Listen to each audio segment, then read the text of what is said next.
assumed you're ready. Also, I didn't want to hear that. All right. I'm kidding. I always want to hear that. That's how we know we're live.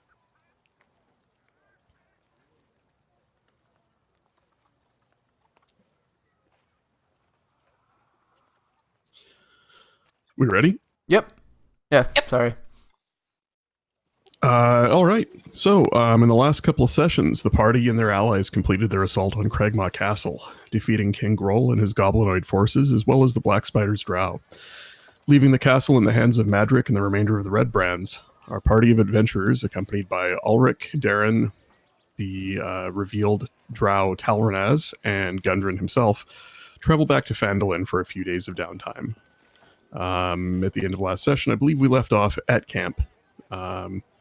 And if there's nothing else any of you want to do on your way back, we can skip directly to the approach to Phandalin. Speak now or forever hold your pee. Around the campfire or whatever, I wanted to ask Ulrich more about the Council of Lords. Oh, you son of a bitch.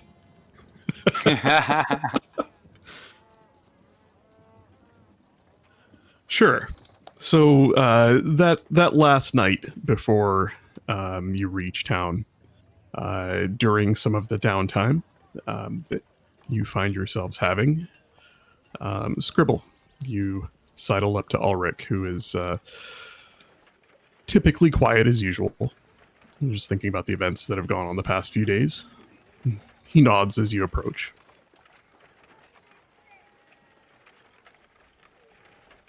So, Ulrich, you said you were in town on a mission for the Council of Lords? That's correct. They, when I retired, they asked me to stay on, to handle occasional issues here and there, to represent their interests, and to make sure that the peace is kept around the land. Honestly, it's been mostly boring. Tag along with somebody on their way from here to there and make sure they don't fall upon dark times. But this recent adventure of ours has been, well, more than I bargained for. I think I'll be asking them for some fair compensation. What do you ask? Halia, the Miners Exchange woman, and a book that we found under Tassadar Manor, or Tresendar Manor, it's on noble families, and it mentions the Thornton family.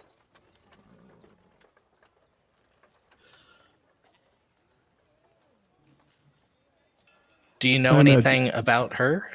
I imagine you show him the book and then maybe some of the passages in it. And he thinks about it for a bit and says, I never had any dealings with their family directly, but I know a little of them, yes. Her father Marnius passed some years ago, still imprisoned for his crimes. There are, I believe, one or two others who are still in the dungeon beneath the castle for what they did.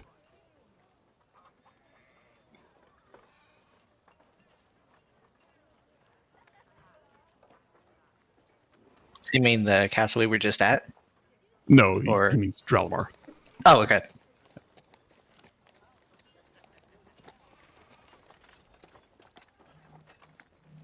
I was warned of how manipulative she can be before I set out for Phandalin.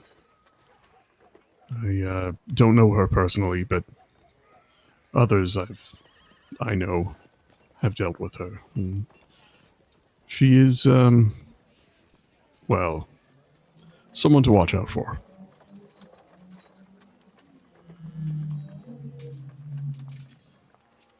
The plan to make you town master, do you think that is going to run against her interests?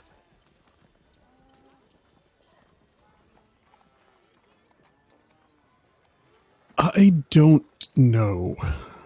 I suppose it wouldn't, so long as I don't run against her interests. I wonder if that's something. I wonder if that's something I should play on. She certainly didn't seem very nice.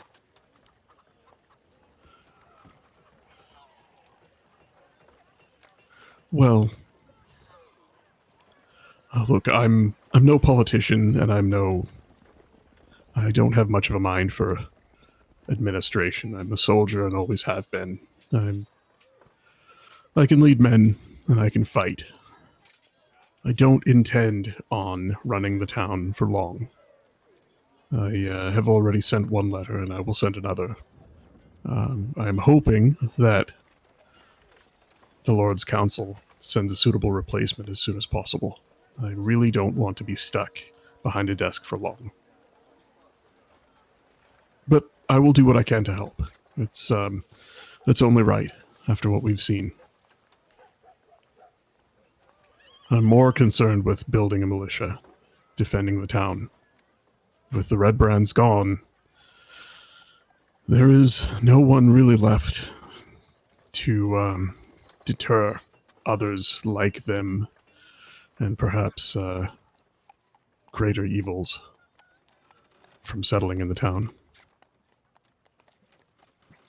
I have a good feeling about a couple of the boys who had my back at the castle there. I suspect James and perhaps Kingston and one other might join us in a few days. If they do, I'll make sure they're payrolled and make sure they're well fed and watered. They should leave everyone else alone. And if they don't, I'll send them along the way. I have to agree on the importance of maintaining a well-watered status. She just nods. Was that a joke? Did No? she just tell a joke? We can never tell. Aye, neither can I.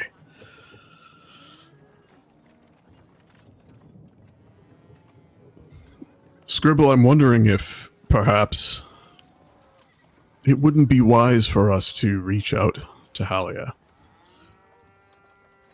Perhaps form an alliance with her, or at least let her know that we're open to working with her. Of course, I have no intent on doing anything illegal or giving her any undue advantage, but if we make it seem that way, perhaps she won't give us as much trouble. What do you think? That sounds like a good idea. Could you help with that? You, I might be able to. You do seem to be her type of people. What do you mean, her type of people? He just looks at Deebs and shrugs. Aye. Bird. I'm aware of the Kenku stereotype. I'm aware of the effect that I have on nobles.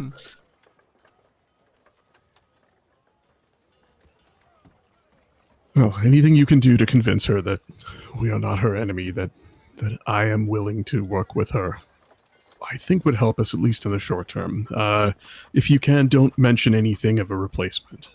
Let's leave her think that I'll be doing this for a while, and perhaps I'm not quite equipped for it, and could use her help, guidance. If she thinks she can mentor me, guide my path, perhaps I won't find her as much of an obstacle. That sounds good. You hear Darren from across the campfire, halfway through a small jug of brandy that he packed with him. She's a fucking bitch, and I wouldn't trust her as far as you can throw her. She looks quite slim. I'm sure you could throw her quite far. At least Noro could. I've seen how far he can throw someone. And Nora does the mimic throw. He's replaying it for people. Wait, how does he remember? He claims he doesn't remember. Now I don't know what you're talking about. There it is, the eagle. It's muscle memory. My muscles remember, but my brain doesn't. Is there anything else you guys want to talk about before we fast forward to town? Nope. Nope. Deebs, you'd mentioned wanting Darren to help spread some rumors for you. You certainly don't have to roleplay that. I already know what you've asked for, and he can just set off and do that. Up to you. We can just say you guys discussed it, and he's on board. Your call. Yeah, that's fine. Yeah, just what I said in the in our chat there about Harbin Wesker and so on. Yeah, I certainly don't want to take away opportunities for RP, but if it's not meaningful to you other than get it done, I'll get it done. But Right, just yeah, to that summarize, works. just to summarize, you asked him to spread rumors that Harbin works for a shadowy drow criminal and needs to be replaced with someone more honest who's looking out for the townsfolk. And then I think you had plans to also spread a little bit of rumor yourself. So, Do we know who installed Harbin originally as the townmaster? yeah, you could ask Ulrich, or I could we could just meta this and I could tell you. It's up to you. No, she'll ask Ulrich when he brings up, contacting the lords. Were they the ones who initially installed Harbin here? Well, you see, it's complicated. Phandalin owes little to Drelmar. It is a frontier town separate from Dralamar's purview. But it's near enough where Dralamar has interests, especially with this lost mine and the potential power that it brings with it if someone were to find it, if it were to fall into the wrong hands. There is enough known history on it for the Lord's Council to be somewhat concerned. And so, yes, Harbin has a writ from the council that proclaimed him master of the town. There is a limited understanding of how this works. There is taxation due that he apparently handles, and there are some benefits of that taxation that, to be honest, I have not seen. There is certainly not a detachment of Dralamar's guard in Phandalin. There's little other than Harbin himself as a representative of the city-state. So, as far as unseating him, I feel that a majority of townsfolk asking for it would be enough. With the pull that I have with the council, a well-written letter should be enough to make it official, and at least ask for them to send another out. Now, there is no guarantee that a replacement for Harbin, a long-term replacement, will not be corrupt. It is always a risk. But we can hope, and we can continue to lobby against anyone who turns out as bad as he. Can you not just ask them to please not send anyone corrupt? Well, Ask them to send a good one. I'll do my best. You have my word on that. She just nods like, yeah, okay, makes sense.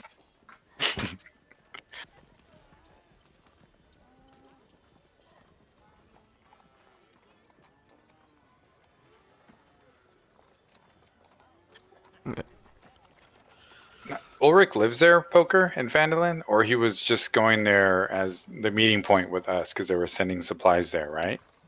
He is officially Gundren's hired escort. He's his Okay. guard. Okay. He's a bodyguard. I got it. Yeah. He is actually Gundren's hired bodyguard. And his retainer is somewhat open-ended. Like, he would tell you his intent from the start was to accompany Gundren for as long as it took for them to find the mine. And that is the Lord's Council's interest, is for them to basically have a quiet representative involved, so that Dralamar has some claim to the mine as well.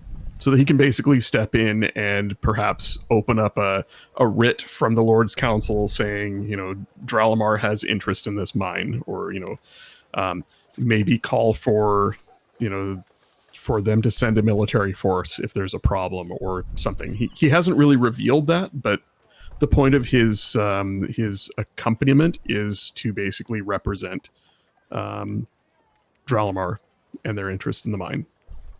Got it.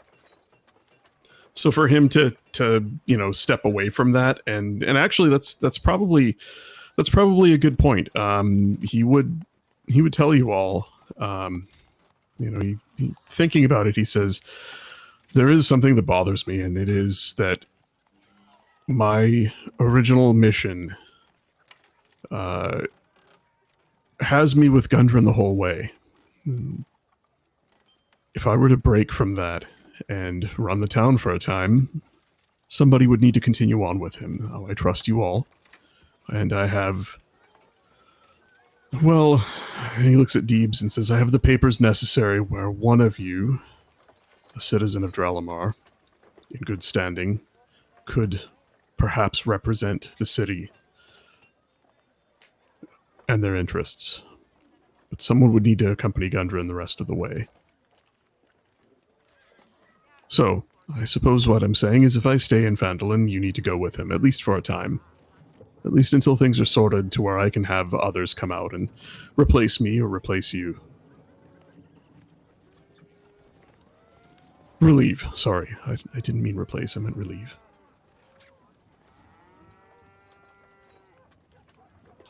What is he referencing? So he's Gundren's bodyguard. Yeah. But he's also been sort of ordered to stay with him. I see. To represent. So there is basically a official member of Dralamar's military and or government involved in the discovery of the mine once it's uncovered. Okay. So they can then, possibly lay claim to it, or at least, have a stake in it. They're interested in Gundren and his team finding this thing before anyone else does. They've thrown their hat in with them, and he is sort of the official representative for that effort. If he stays in Phandalin to run the town, he needs to hand that job off to you guys, to Deebs specifically, as a citizen of the city in good standing. Okay, all right. I was actually thinking that he actually couldn't take over the town until we were done investigating the mine. But if he can stay there, then that's even better. Yeah, it's basically one of you has to go with Gundren. Oh, okay. Well, that's gonna happen. So yeah, and works he out. would tell you it's for a few days until he can get somebody else out.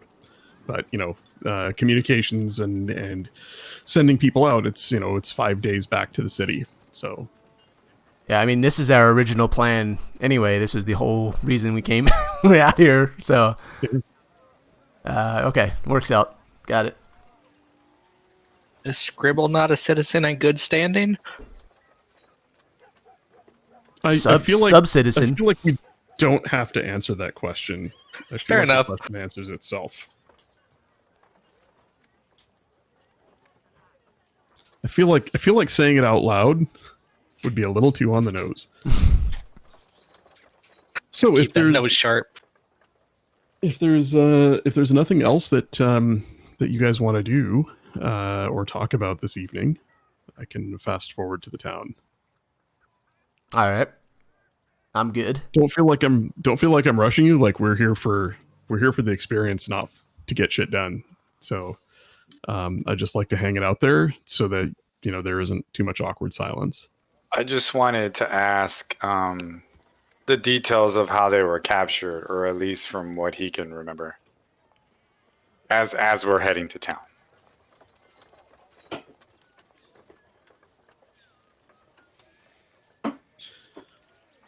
So we can skip to the next day on the road, and as you're heading to town, you ask him about the goblin ambush. Right, like how do they end up getting captured? And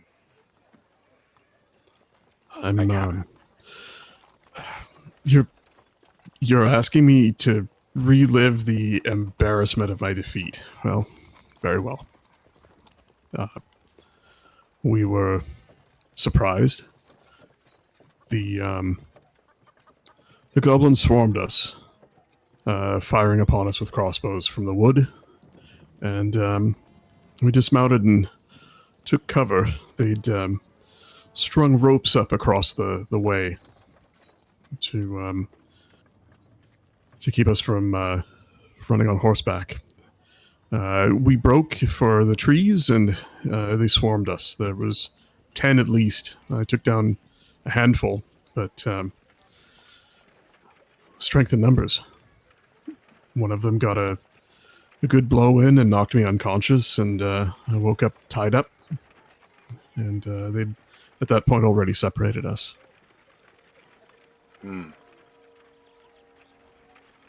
Don't underestimate goblins in numbers. It is a fatal mistake, one that I'm lucky enough to have survived. all right, thanks for sharing.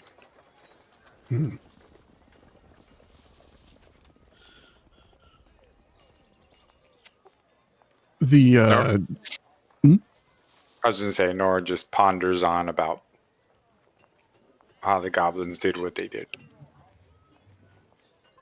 The journey the next day is easy, and you find yourselves up a familiar road back to the town of Phandalin. As you pass the point of the ambush, you have an opportunity, if you want, to try and see if any of Ymic's folk are about. Or you can continue on. It's your call.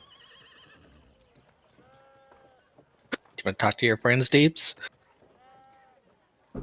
I don't want to talk to those fucking goblins. Did we ever get any concrete answer as to what the goblins are going to do now? Like, once we took care of the castle, and they never really said what they were planning on doing, did they? Ymix said that he had no interest in taking over the castle itself. But he wasn't very specific on what their plans were after that. Lunalia wouldn't want to stop, but she would keep her eyes out in case we do see any. And if she did, she would then speak to them. Well, go ahead and make a perception check.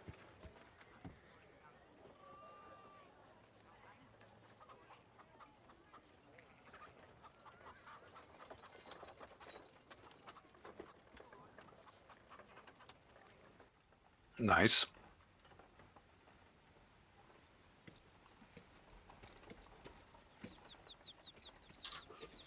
You do indeed spot movement beneath the trees. A small shadow with long pointed ears leans out from behind one of the trees. She's just going to nod or indicate to whoever is closest to her that she's just going to step off, and she's going to indicate there's a goblin by making ears on her head. Okay. And then head towards the goblin. The goblin sees you approach, and it steps out of the shadows. What news? Well, things seem to have gone well at the castle. Do you have Grohl's head?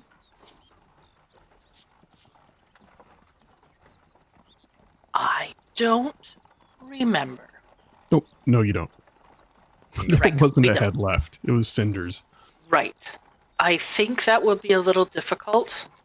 I believe he was completely incinerated. The little goblin's eyes grow wide, and he just sort of nods.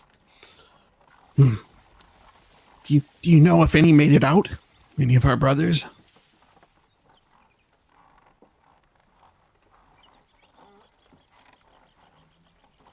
I don't remember if they had any actual combat with goblins. I know they fought hobgoblins.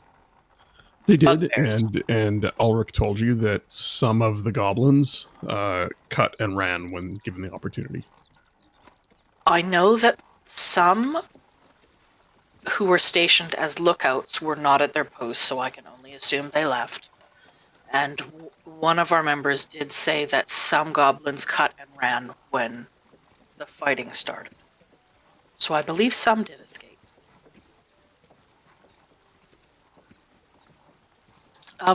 What of Wheeze? Has he returned to your number? Wheeze! The little goblin spits on the ground. If he comes back, you'll find him in chains or worse. Well, then I hope for his sake he doesn't come back. Yimik has no love for Wheeze.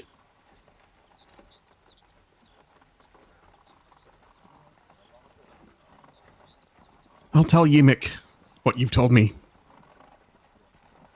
He will be pleased, I think. You will starts leave to- the town alone, though, yes? The goblin just shrugs. Yimik leads, not me. That's his choice. Well, perhaps then you should tell Ymik if they do step foot inside the town or disturb it in any other way. We will be forced to come back and deal with them. There we go. Make an intimidation check. Oh, that's not going to be good. What happened to the not Rip. all goblins are bad? They're not, but she doesn't want anybody to mess with the town.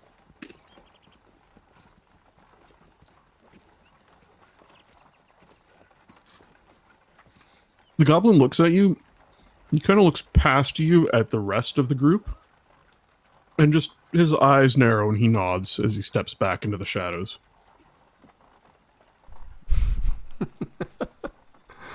Oh boy. Yeah. 3. So, if you leave the town alone, I'm sure you'll be left alone. You see his shadow beneath the tree just shrug as he disappears. I want to throw off an illusion just off on the side of the goblin that was on a stick that we found in the cave. Oh, Oh, Nice.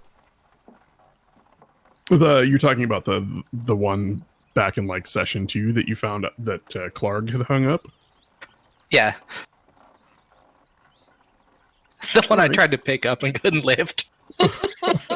Yeah, that one. Go ahead and why don't you go ahead and make a intimidation check?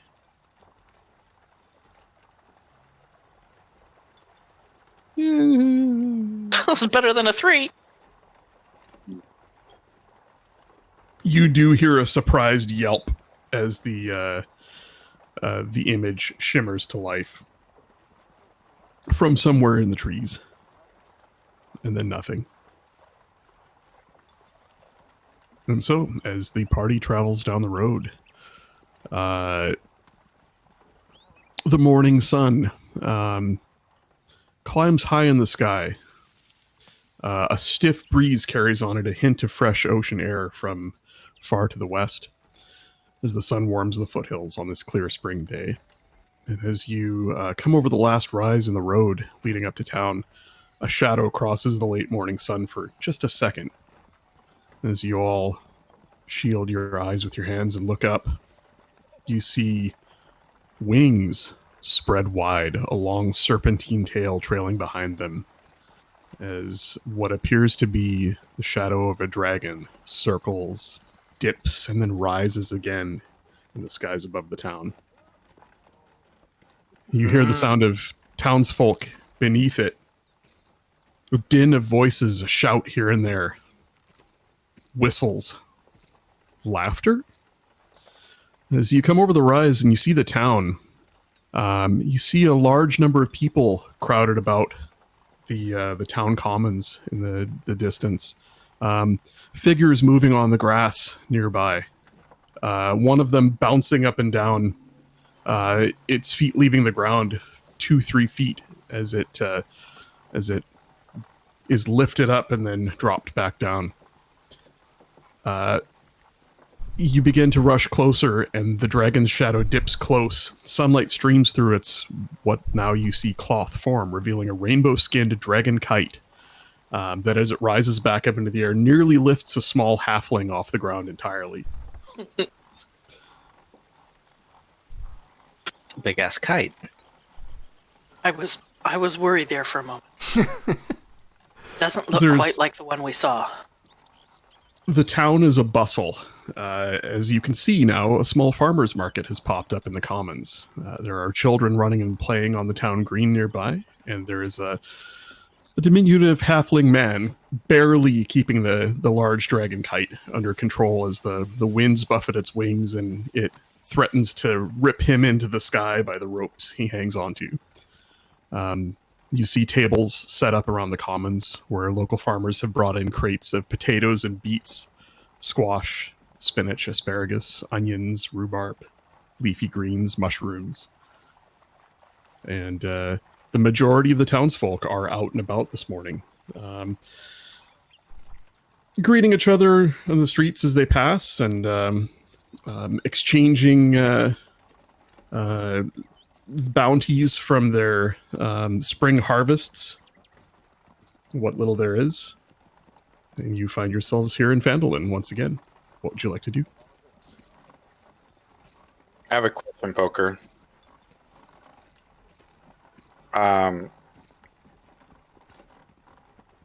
What are the probabilities of buying silver here? And can I use the local smith equipment to work on my smithing skills? And the main question that I have, a part of those, is can I do anything to the current weapon that I received? Like, can I silver it? Or is it magical already that I shouldn't? Or I don't know how that works. So, a magical weapon. Actually, you know what? Here, let me just bring this up so that I'm reading it directly and not trying to remember it. The whole point of silvering a blade is to make it deal the equivalent of magical damage.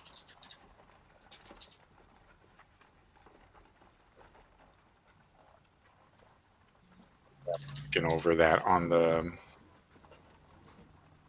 from the resource tab, I was looking at the equipment stuff, and I'm like, oh yeah, Poker said something about silvering. I'm like, I'm gonna see if can I or do I need to now that I have Clangor's Rend.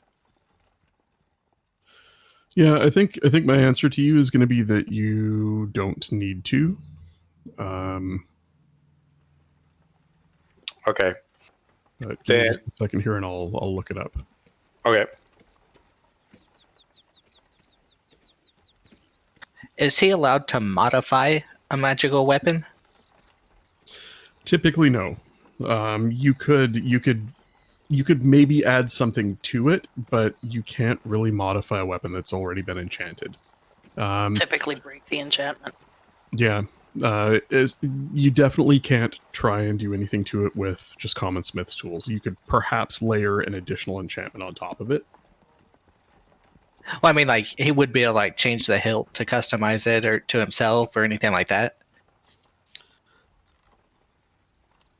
I would say that cosmetic changes that,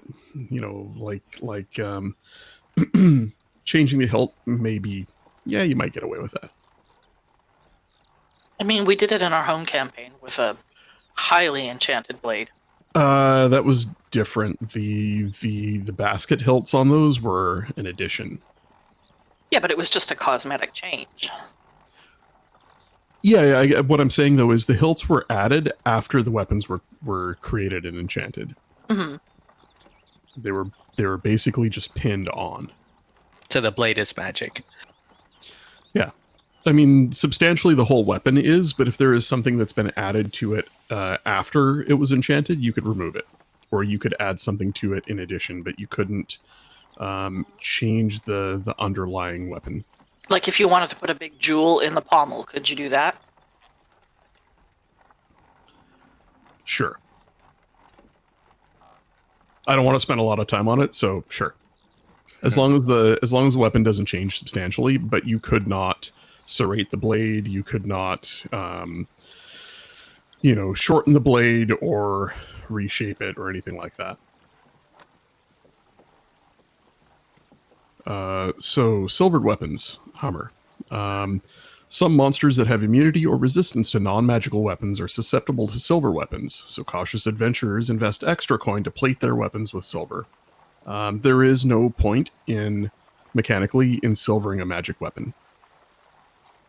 It is something you do before you get your hands on magic weapons, to reduce the to improve the effectiveness of mundane weapons. Okay. If you have access to magical weapons, there's no reason for it. And you can only silver a piercing or slashing damage weapon. So you could not silver the head of Deep's Warhammer, for instance. Okay, then my next question would be, I do have hand axes that I would like to silver that are plain. Okay. And so I don't know, I guess, can I acquire silver in this town Yes. or not? And can I use the local smiths? Like, I would like to do the work, not commission someone, just to stay, how do I say, practicing my craft. Yep, certainly. Yeah, you could go ask Dalgren if you could work at his smithy for a few days. Okay. I would like to do that. If there is anything you wanted to craft, weapons or armor, I believe, I'm not 100% on this, but I think the crafting rate is 10 gold per day. 10 gold worth of item per day. So if you wanted to craft something that was worth 20 gold, it would take you 2 days and a couple of skill checks. Okay. I was going to ask what else Deebs was proficient in that's piercing or slashing that he already might have that I could silver for him. I'm actually about to buy a battle axe Oh, that I'm going to use for a special occasion. got it. Then I can silver that up for you. I can only imagine the special occasion. Circumcision. Yikes. That is actually one of the things I was going to do in the town, was go to Lenine and see if they have a battle axe for sale. Okay. Well, as you all arrive in the town, you have some time. Gundren says, I want to thank you all for rescuing me. It's certainly been not what I expected in my journey back out here, but I'm happy to be back here. I'm going to go see about a room and a bath and some ale and food, maybe for a couple of days. I'll look you all up in 3 days. Is that all right? Lunalia would just look at the group and nod. She's fine with that. Aye, that works. Get some rest. Right then. Ulrich, you owe me ale. Come on. That's Dahlgren, you said? Sorry. Gundren. Oh, okay. I thought you said Dahlgren. I'm like, he was with us? But okay.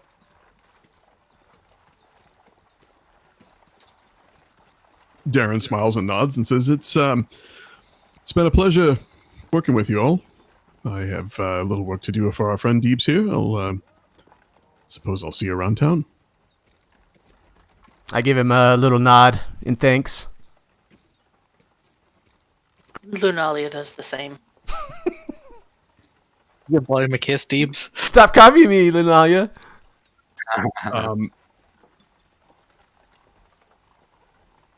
You look around and you notice that Solmia, who had been a little quiet since the events of the previous couple of days, has wandered off into the trees.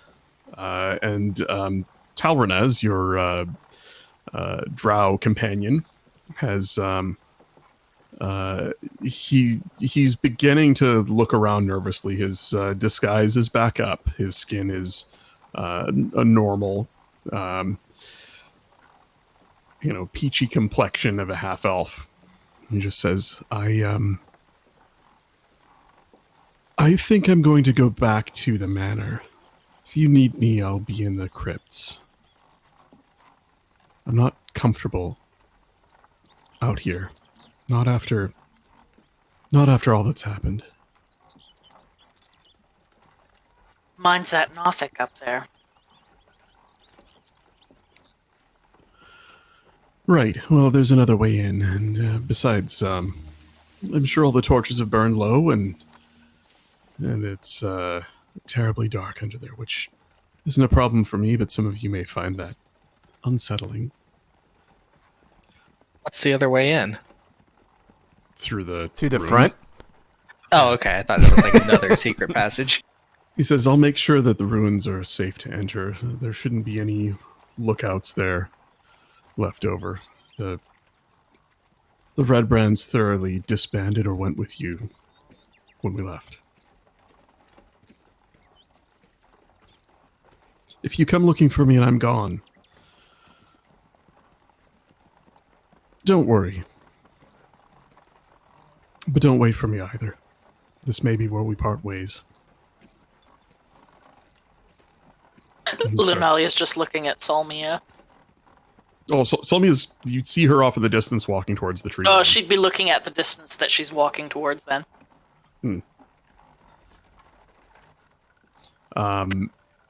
Tal heads towards Tresendar Manor and disappears off into the distance as the rest of you are left to do whatever you wish on this fine spring late morning day. So is this like a normal, just like a farmer's market, or is it like a celebration type thing? No, it's like a normal farmer's market. It's Okay. 7 or 8 tables set up with some small crates and flats of root vegetables and greens and mushrooms set out. You see a couple of pigs that somebody's brought, and there are a couple of farmers talking about the pigs, pointing at them, whatnot. And there's 20 or so folks standing around in the town commons here, having conversations. Everyone seems to be fairly friendly. The group is cheery. A couple of them nod and smile or wave at some of you, having seen some of the things you've done around town. Darren wanders off and starts talking to folks in the crowd. And the 4 of you are left to whatever you wish to do. This is a good time. Wait. This is a good time to hold on. Let me look at my notes. Okay, Oh no! Speech. Plant some seeds. Yeah. Did he say he was going away? I'm here. I'm just eating pizza. God damn it. So what I want to do, Poker, is get everyone's attention that I see around here, since there's a large group. And I'll RP that when you're ready. Here we go. What did he say? I said, here we go. Oh. Hold on, let me take a deep breath. Oh god. Everyone, gather around quickly for a moment.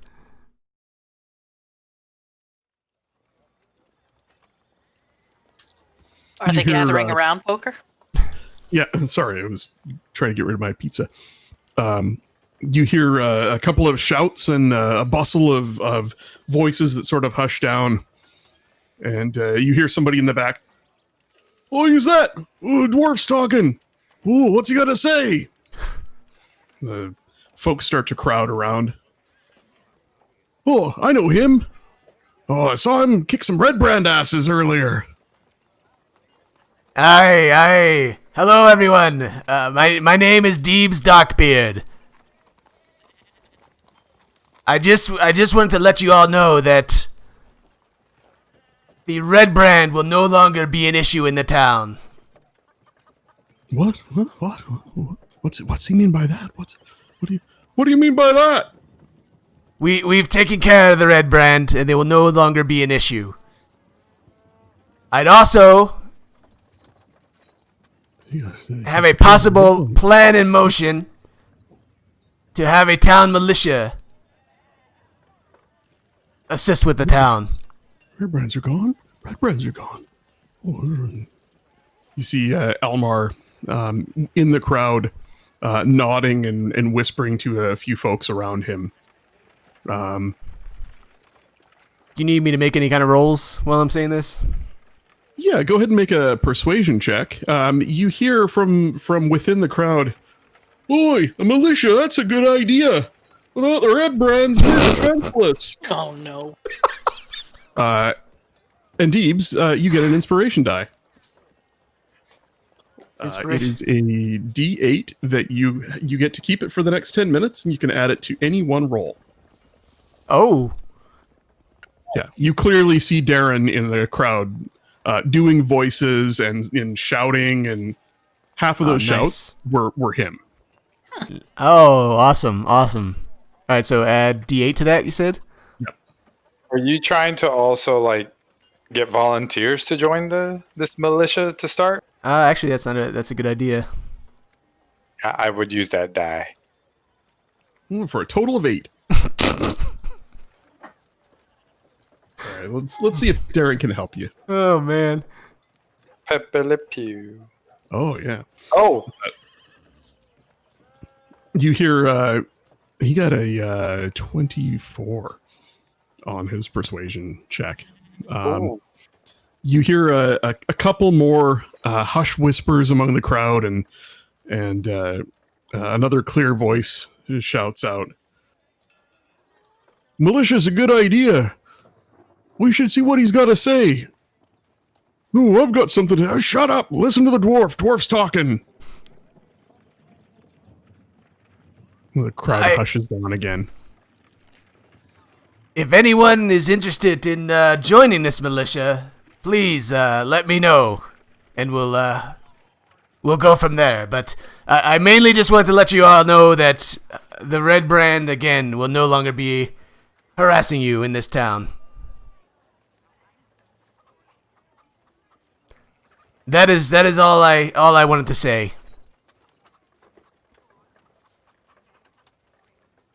Nora, are you going to pick him up? I want to put them on my shoulders. Are you going to ask him, or are you just going to do it? Jesus, here we go. I'm going to say they can't see or hear you from down there. You just hoist him up? Hoist them up. Oh, thank you. Thank you, Noto. Look him up. Oh, look at that. Oh, man. Yeah, this is my traveling companion, my friend Noro. He assisted with the actually all of my friends here assisted with taking care of the red brand and dismantling them basically. So, again, we're hoping to have a town militia and make this town safer. An older farmer with a grizzled Oh boy. chin leans heavily on a pitchfork. What's to say they don't come back? Did you kill all of them? Or did you just run them out of town? It's happened before and they've just come back worse than ever. They will not return, but if they do, they will be dealt with. What, you're saying you're sticking around? You're gonna protect us from them? For how long? We will have a militia to handle this. Right now, you have nothing.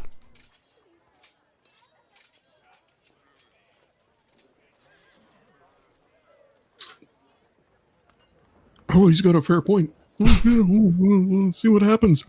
I don't know about this. Who's gonna be the militia? Who's gonna step up? I don't know. Are they paying? No, militias don't get paid. Well, I ain't getting paid. I ain't doing it. While this is all going on, Mhm. Lunalia's going to be looking around. Does she see Harbin anywhere in the crowd? He is still absent. Okay.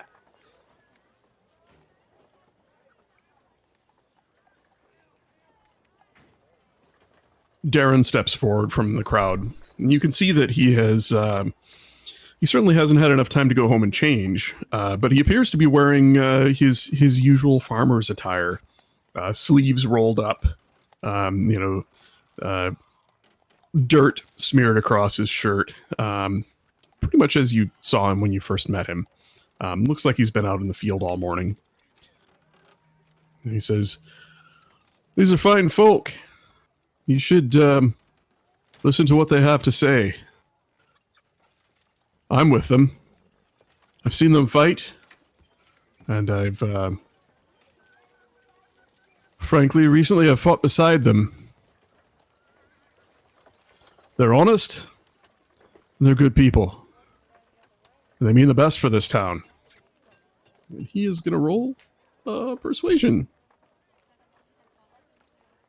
It's not bad. Just keep rolling till you get something better. Can I? Well, no, it's with advantage, so the 10, it's a 16.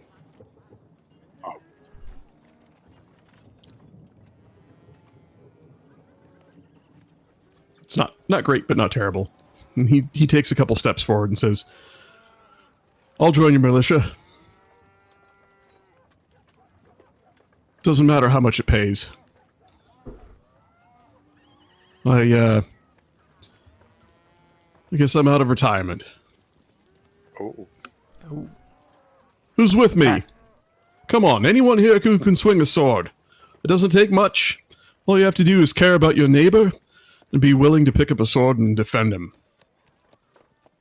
And there's some hushed whispers and a few shrink back away, but eventually two others step forward. And Darren looks at both of them and nods. One of them, a young farmer, and the other one, an older fellow who doesn't look like he's worked the fields recently. You're not quite sure what he's done. And, Darren says, "Oh, Hayden and Hamlin, it's good to have you with us. We'll make sure that you properly armed and educated." Thank you, Darren. Aye. And that's all I had. Can All right. Well, Hummer, go ahead. I guess I wanted to assist Deebs and just kind of yell out, like, because they were complaining about pay, right?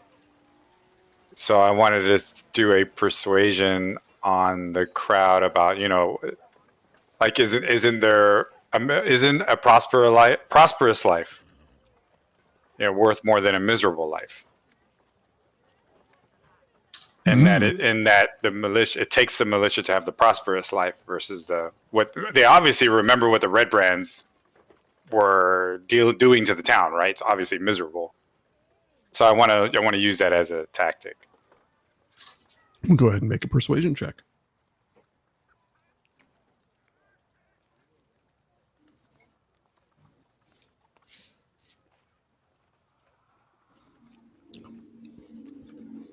A couple of the crowd nod. He's right. He's right. You hear Almar speak up.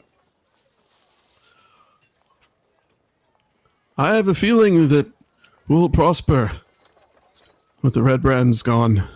The big man is right. For as crude as he can be, I think we are better for having these folk here and being rid of those ruffians.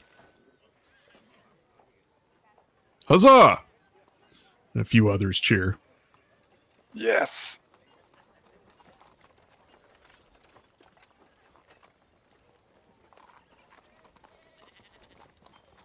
The crowd disperses a bit.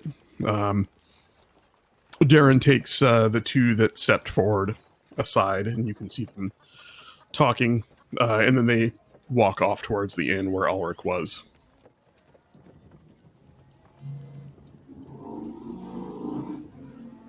Darren shouts over his shoulder, Deebs, you might want to look into purchasing some gear for these fellows. Sword, shield, armor. Not too much. Leather or chain, perhaps. And let's start with long swords and shields.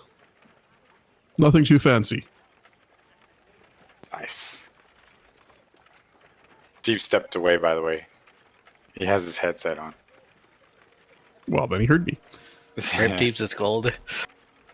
Perhaps we could, if none are available at either the Lion Shield or the Miners Exchange, we could commission the blacksmith or Noro to put some basic swords together.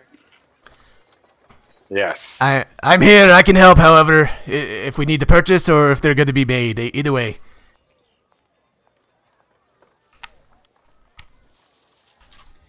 I think the town needs an image. Please don't do the one where I was on all fours and Deebs was riding my back. No, not that type of image. Like a new look or something, like an outfit, a uniform. Oh, nice. Okay. Needs like a crest or a symbol or something. Something to make it look like they're worth more than these guys are. Some more persuasion. I think tabards are fairly easy to make. It's just a little bit of fabric, isn't it? I don't know. I've seen them sometimes when the trade caravans would come through down south. Yeah, I mean a tabard is a big piece of cloth with a hole cut in the middle. It's like a skinny poncho. Mm-hmm. So, like, is the militia going to have a name, or it's just the town militia? No, it's town militia. It's just some fucking guys. Militia. Well, I didn't know if they were trying to get rid of the Red Brand stigma that was in town. Mm-hmm. No, your idea to give them a brand is fantastic, and it certainly will make everything about it feel more official. It will improve people's perceptions of the militia as well to see, local townspeople and maybe others, wearing a brand, presenting a a unified brand, a uniform of sorts. Definitely makes things feel more proper, and yeah, will help people, give people something hopeful to look for in a brand as opposed to the red sashes of the Red Brands and the connotation it carried. Scribble, in one of those city books that you have, does it say anything about who originally founded the town, what their crest war colors were. Maybe we could use that for the town. Would it have anything about Phandalin in there? Isn't it kind of outside the reach? The adventurer's journal that you found. Give me a second, and I will go to that page. If I can find it in one of my 37 browser windows that I have open. Yeah, there we go. You're like me. In Ermon's journal, which detailed the history of the Lost Mine, Phandalin is mentioned as a nearby mining town, a nearby mining outpost that profited greatly from the establishment of the Phandelver Pact. There's no real mention of how the town came to be. There is mention of the Tresendar family being a prominent noble family that moved to the town, but other than the town popping up as a result of the activity in the area, there's not much.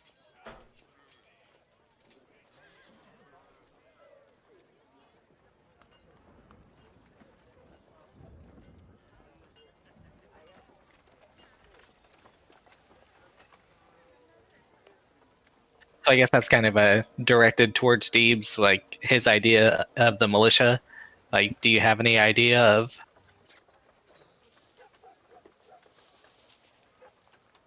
what would you like this town to look like? Oh God. SS? Come on, Deebs. Oh, I never thought about it.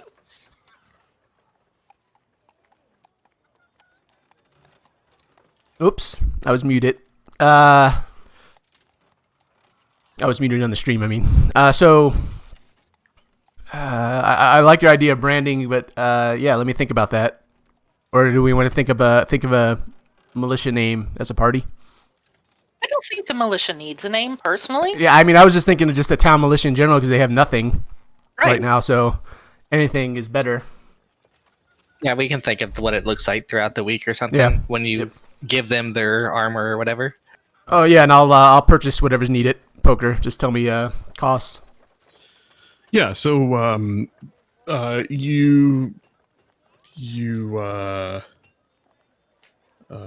we'll get to that. So as the crowd sort of disperses to talk amongst themselves, and a couple of locals come up to the group, and one older man sort of bows and he says, "That was a fine speech you gave there, young Master Dwarf. I'm with you, although I'm beyond fighting years. I would stand with you if I could. Thank you much for looking out for our town." A couple others sort of behind him sort of nod and wave towards you as he steps away from all of you. You're left to the remains of the day. The merchants are about, and there are fresh vegetables and mushrooms and various things about if you wish to have a food. I don't know, we can start with Noro. Noro, are you heading over towards the smithy? Yes, I wish to talk to Dalgren about using it. Well, can I also get the silver from him, or do I need to go somewhere to buy it first? No, I mean he can help you find it for sure. Okay. Yeah. Then I'll go to Dalgren, please. All right. You stop by and you hear the familiar ping, ping, ping of hammer on steel. Gundren is hard at work. Looks like he is working on a battle axe. Dalgren, you mean? Sorry, Dalgren. Yeah. He looks over his shoulder as you enter. Oh. Wondered where you'd all gone off to. We're all back now. You know how to use that?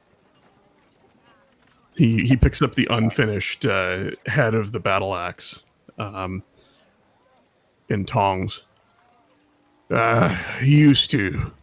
It's been a long time, but recent events. Well, I don't want to be caught unaware again. And I certainly don't want to let my little girl down. They took her, and I was useless. I won't be useless again. You mark my words. Well, Something I can do for you. Yes, Dalgren. I came here actually to help around if you need it in exchange for using your anvil and your smithing. I'm a smith myself. I kind of thought you were when you first showed up in town. Well, I thought you were someone else I'd heard of. Someone else. Well, don't see many Goliath smiths about. Certainly not those who've worked with dwarves before. Fellow by the name of Zommel came through here about a year ago. The distance, I mistook you for him. And Noro tries to hide the fact that he knows the name. And just kind of like nods. Oh. Well, let's get started. I just kind of pull my tools out and I start trying to assist him. He doesn't seem to pick up on the fact that you know that name. Right. Well, always happy to have skilled hands at the forge. Danny, bless her heart, she tries very hard, and she's bright. She has a lot to learn and a lot to grow. Well, come on then, let's get started. And so you spend the remainder of the day helping him around the forge, and the two of you discuss your plans, what you're looking to build. And as you do that, he says, "Hey, if you help out a little here and there over the next few days, I'll make sure you have plenty of space and time to make what you want to make. It's only right that I repay the favor." I tell Dagrin, thank you. I'm also looking for silver. Going to coat some weapons. Well, it's not too hard to get. And he reaches down and pats a coin purse. And, it can get expensive in quantity, but hey, probably cost you the equivalent of maybe 50 gold pieces per weapon to silver them. But And so that's going off the book price of 100 gold. And so if you do it yourself, it's just the material cost, which is half that. Right. Okay. No problem. And I have... I know there's 2 weapons I wanted to do, plus Steve's axe, but I gotta wait till he buys it. Right. And we'll say that I told Deebs when he buys it to meet me at the smith. Is there anything you wanted to craft while you're here, other than just silvering? So you could look at crafting the longswords for the militia. Yeah, that's what I was gonna say. And what it would do is it would reduce the cost by half. You'd basically be trading your time and some dice rolls to drop the cost by half. Okay, that's what I was gonna ask. Yeah, let's do that. Okay. That stuff, isn't there like an armory under the Tresendar Manor that we left? That's true. There is. Oh yes, I forgot about that. I was gonna mention that before Hummer ran off. Whenever Dave was talking about buying it. Why is Lucid's memory so amazing? He's the loot keeper. Yeah, he's still young. I hate you, Lucid. I mean, it's cool if you want to make it. No. I mean, I hate you because of your awesome memory. Not that you ruined my RP or anything like that. Just, I'm like, wow. Totally. Damn. How did I not remember? It's good. It was good. Just poking fun. Yeah, I'm just thinking back. There was a rack with swords and spears and a couple of halberds. There Right. were a couple of barrels with arrows, 2 or 3 crossbows. That's about it. No armor, so you'd still have to purchase armor for them. Oh. But yeah, you could probably raid that, and that would be sufficient to arm the militia. Yeah. Is Madrick, I guess, officially out of this town as well? And is he linked with the Red Brand? Is he the reason for the Red Brand? Yeah, he was their leader. Okay. They followed him with Tal and Thaddeus and Jono as his 3 sort of lieutenants. And he now lives at Craigma Castle. You guys basically told him, if you come out here and, fuck up some goblins and bugbears, you can have their castle. That's right. We did. Because if you stay here in Phandalin, we're just going to kill you over and over. You basically kind of made it a point to, to show him in not so many words that you're not going to have a good time if you stick around. Yeah. So. Okay, yeah, sorry. See, look at my memory. Lucid's remembering the dirt speck in frickin' Tressendor Manor. Sorry. The 2nd floor by the 3rd chair next to the... Hey, to be fair, it's a big room of weapons that they made it a point of showing you. Right. I do, I mean, there's my refresher, right there. I mean, if you really want to see it, there it is on the map. Oh yeah, right here. Where I meticulously added racks of weapons and barrels and crates. Oh yeah, you did. Looks good, man. Well done, sir.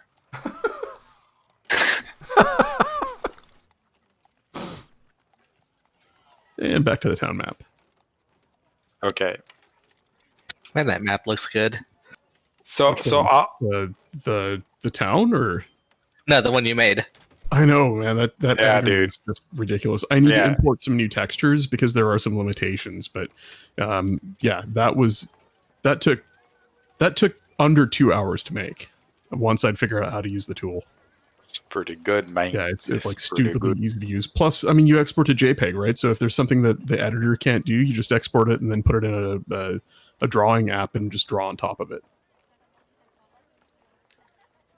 Poker, I do want to, I guess, make it a point that the weapons that I've had since I've started with the party and everything, that they are black iron. They're from black iron, from Jorgrai material. Okay. Just so you know, and that way, if you want to use that as a talking point, and anybody else in the party, if they want to ask. Well, I think Deebs would be the only one who would really. Dwarf. And even so, I mean, he would have very little experience with it, other than perhaps he's heard of,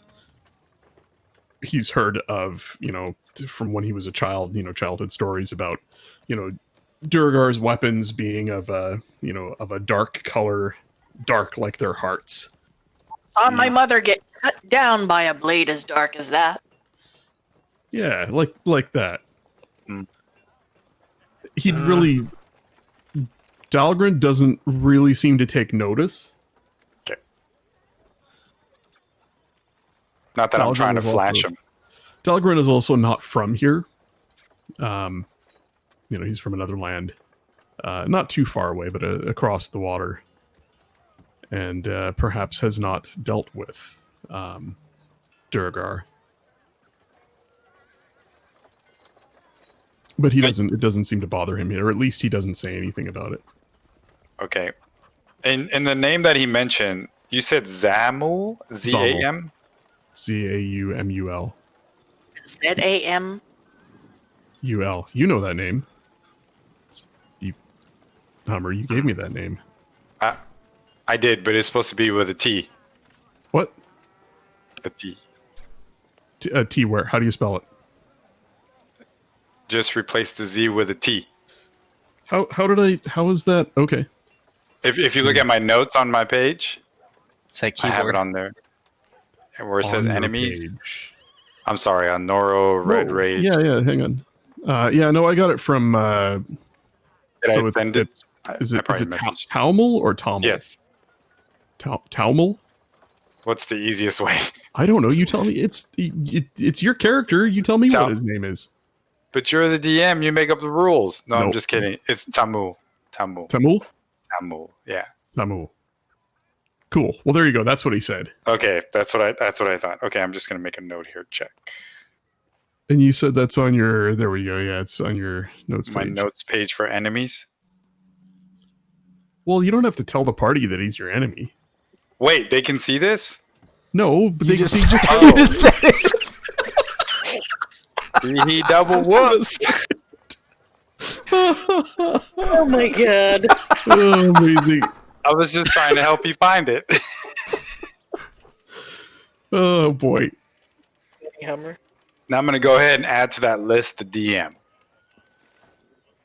That's all right. Hate you too, buddy. So yeah, now you know he was here a while back. Son of a biscuit. So many leaders in the water here. Leads in the water. It's great. Well, It's great. It's great. you gave me something to work with. I'm not gonna, Right. other people get interesting backstory stuff. Why can't you? Oh, don't worry, Scribble. Yours is coming. Oh.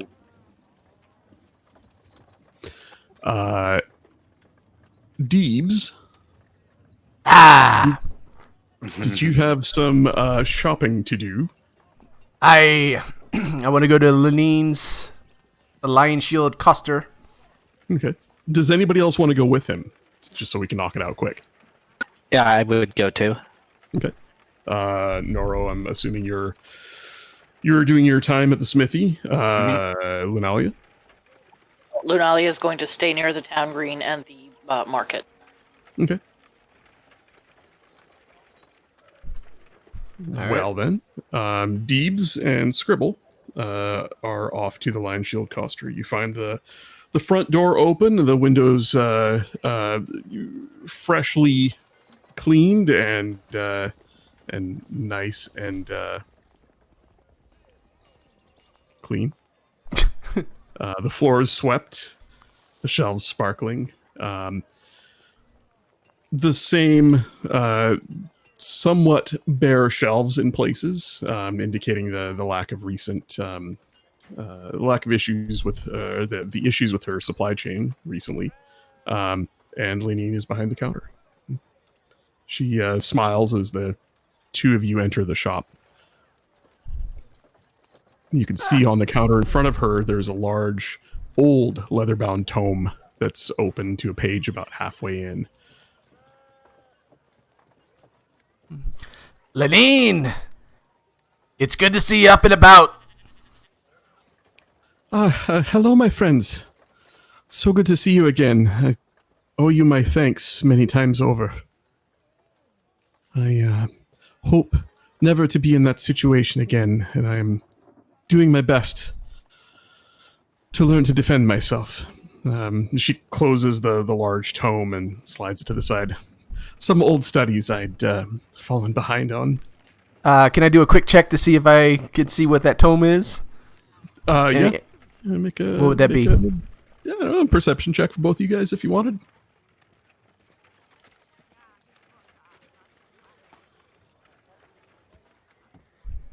Oh, nice. It is a Nice. wizard spell book. Quite large and just the brief flash of pages you see, they are filled with incantations and diagrams. She closes it and slides it to the side.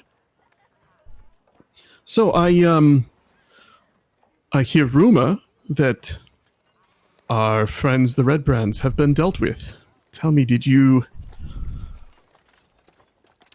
take care of their leader? In a way, he'll no longer bother the town. He is. I'm afraid he's cursed. So, killing him will do nothing. He just comes back again.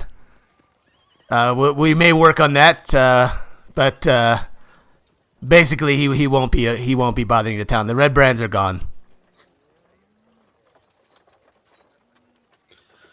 Interesting. Well, I suppose I owe you some coin, as promised. I'd hoped you would deal with him a little more permanently, but I suppose we can call this a loan that I will call due if he returns. Yes? I don't need it. I don't need it. You my friends may want it, of course, but all I'm looking for is do you have I'm looking for your finest battle axe, if you have one. Well, she sets out a sack of coin on the counter and just looks at Scribble and smiles. I'll grab it. There we go. That was the expected action. And so she says, there's a little something extra in there for, for more personal services rendered. Again, my thanks for you rescuing me. Scribble, you open it and you find 200 gold instead of the promised 100. Oh. And that has already been added to your character sheets as 40 of the total 60 that I doled out. Nice. He took it anyway, Deebs. Yep. Yeah. Well, I mean, it's just part of our agreement to split everything Yeah. evenly. The last 20 gold that each of you got out of that total 60 that I put on there will become evident in a bit. It's just from Gundren. She says, I don't have anything dwarvish, but, let's see what I have on the wall behind you, and if you find something you like, let me know. And so you turn around, and on the wall behind you is a small collection of weapons hung up on a simple wrought iron rack. Amongst them are, a couple of fine quality long swords, their blades polished, not a hint of rust or tarnish on them. There are 3 different battle axes, 2 of them single-headed, one of them a double-headed axe, all fairly simple, all of fine construction. The hafts carved nicely with a simple spiraling pattern. 3 shields of different shapes and sizes, a mid-sized kite shield, a small round buckler, and a large heater shield. And a couple of stands with one of them with leather armor and one with a fine suit of chainmail on it. And she says, I have recently been brushing up on my studies. It's been so long since I left the academy, and I'd gotten busy with business. It's been good. Not so much recently, but I got tied up with things and let my studies fall behind. But I think I will soon be able to offer at least some minor enchantments for weapons, armor, and other items. So if you had something in mind, or a weapon of fine enough quality, I suppose I could borrow it for a few days and return it better than I found it. If you had an idea of something you wanted. In effect, perhaps something simple, shed light, or perhaps deal some extra damage, a blade that needs no sharpening, these sort of things. Excellent. So you have discovered a vendor that can do minor enchantments, the equivalent of uncommon weapons and armor. So she could do a +1 enchant on a weapon of fine enough quality. There are weapons here that you could purchase that are of high enough quality. I'd say the ones that you started the game with would not be. You'd have to have Noro with a couple of decent rolls craft you something of finer quality than what you have. Did you say there's a battle axe in here? There's your choice of one of 3 battle axes. All right, I'll take the best looking one. That fits. That works well with me. Do you want a single bladed head or a double bladed head? Double bladed. She has both. Double bladed. Okay, there is one like that. It has a spiraling pattern carved into the haft, and just a simple, rough axe head with a polished blade on each side. No designs or runes carved into it whatsoever. Although you could certainly ask Noro to do something with it if you wanted. I have a plan. Okay. So I'll take this axe here. Anything else while you're here? I have not as much stock as I wished, but a few things. And she's basically got the equivalent of the basic adventurer's items, and a small selection of weapons if there's anything else you wanted. That's all I needed. Okay. Give me a second here, and I'm Would- just bringing up the. Yep. I would say, would she be able to make the cloak that changes appearance? Yes. Remind me of what that's called again. The cloak of many fashions? Cloak of many fashions. Yeah, I want to say that's in Xanathar's guide. And It is. We'll see if And it's my here. laser pistol? Yeah, I'll tell you where you can go to get a laser pistol. Honors exchange.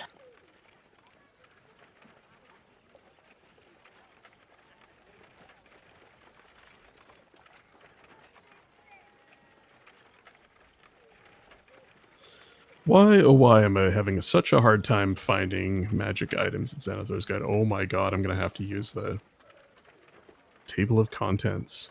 Here we go.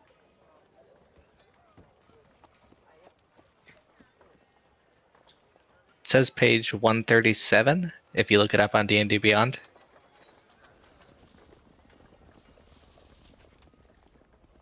Ah, bullshit. It's on 136. It lies. You know what? I mean, I might have an older print of the book. Cloak of many fashions. While wearing this cloak, you can. Yeah. Okay. Good. And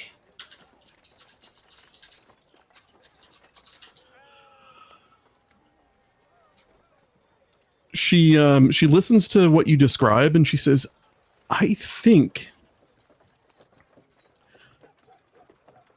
my friend, I could make something like that for you. It would take 2 or 3 days. I'm not certain of how it will turn out. It's been some time since I practiced any sort of enchantments. I will make one for you for 50 gold, if that's acceptable to you." It is. Very well. Well, come back in 3 days, and I'll have it ready for you. I hope. Can I just pay her up front?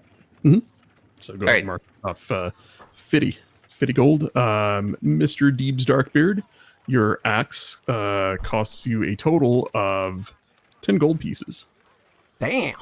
Okay.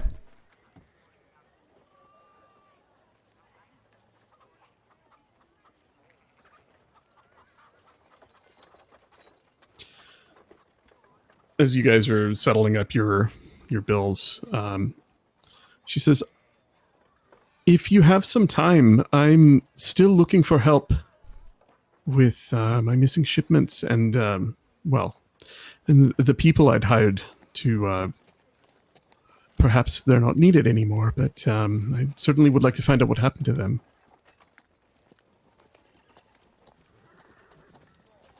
It would be a journey to the east, perhaps 2 or 3 days, to look for signs of them, if you had the time. We'll get a chance to search. Thank you. I will pay, of course. It means much to our business to be able to procure shipments safely, and I've not seen a wagon in some time now. So, come speak to me when you're about to depart. I will give you more details on who I'm waiting for and what they carry, and where they should be. We will. We'll return. Scribbler, is there anything else you need here? No, I think I'm good here. All right. Thank you, Lenine. No, thank you. It's refreshing to have good people in town. It seems like it's been a while. And she looks out across the way at the miners' exchange.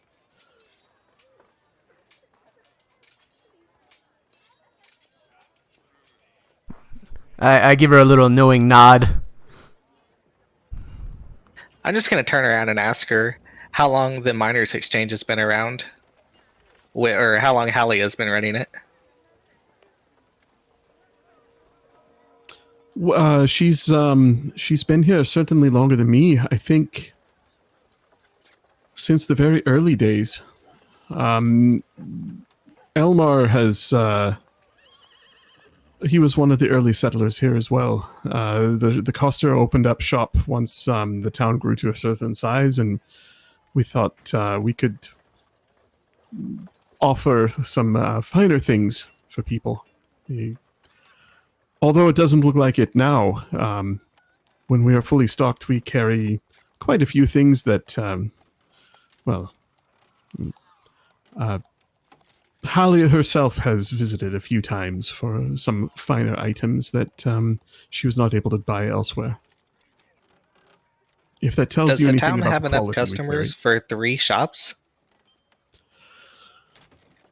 It does at times. I will admit we have not done as much business as we thought we would. We were hoping that the town would expand faster than it has, but it has not. Hopefully. Are the shopkeepers friendly with each other at least? Well, we each have things the other does not. Halia's shop stocks mostly mining supplies, and as you see around you, we stock finer things, furnitures, and weapons, armor, housewares. Elmar's shop stocks the basics, simple things, low-budget items, farming equipment. We each have our niche, but there is some overlap, and there's, I will admit, some rivalry, perhaps.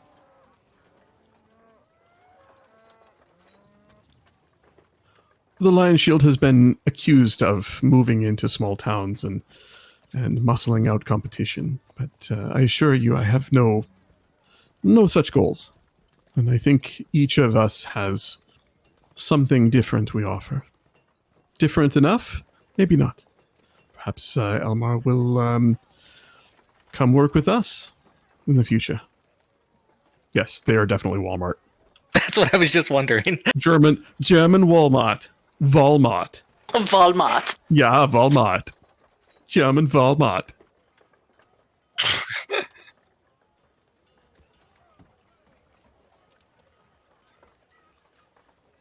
So Lenine wouldn't mind Elmar closing shop. Correct. Interesting. They're not really Walmart. They're more like what is a higher end American Target. No, higher end. What the hell is the American version of the Bay? Nordstrom? No. Yeah, Nordstrom. What's the other big one? The Bon Marché? Neiman Marcus. Maybe not quite that high end. Whatever the sort of the upscale version of Sears you guys have down there, Like is or JCPenney? was. A little Or more Macy's? upscale than that. Yeah, maybe Oh, Macy's. Yeah. I'm thinking of, so up here we have the bay. It's I think it's kind of like Nordstrom used to be. I don't think Nordstrom's around anymore. Yeah, everything's closing. all the big Everything's gone. But we're basically talking like, you know, you typically in the mall, there's sort of the big box store on the side of the mall, and you walk in and you kind of walk through the perfume department, and they have like women's clothes and shoes and stuff on the ground floor, and maybe men's clothes on the second floor, and up on the third floor they have your beds and appliances and maybe athletic equipment and TVs and stuff. Kind of like a Sears minus the Craftsman section, but way more upscale. That's kind of what the Coster is. They're a big, we're kind of everywhere, and the stuff we carry is a little bit nicer than most other shops. But we don't always fit in, because we tend to open up in small towns that don't really need fine furniture and then end up not making a lot of money. But it's more about establishing a presence than making a profit.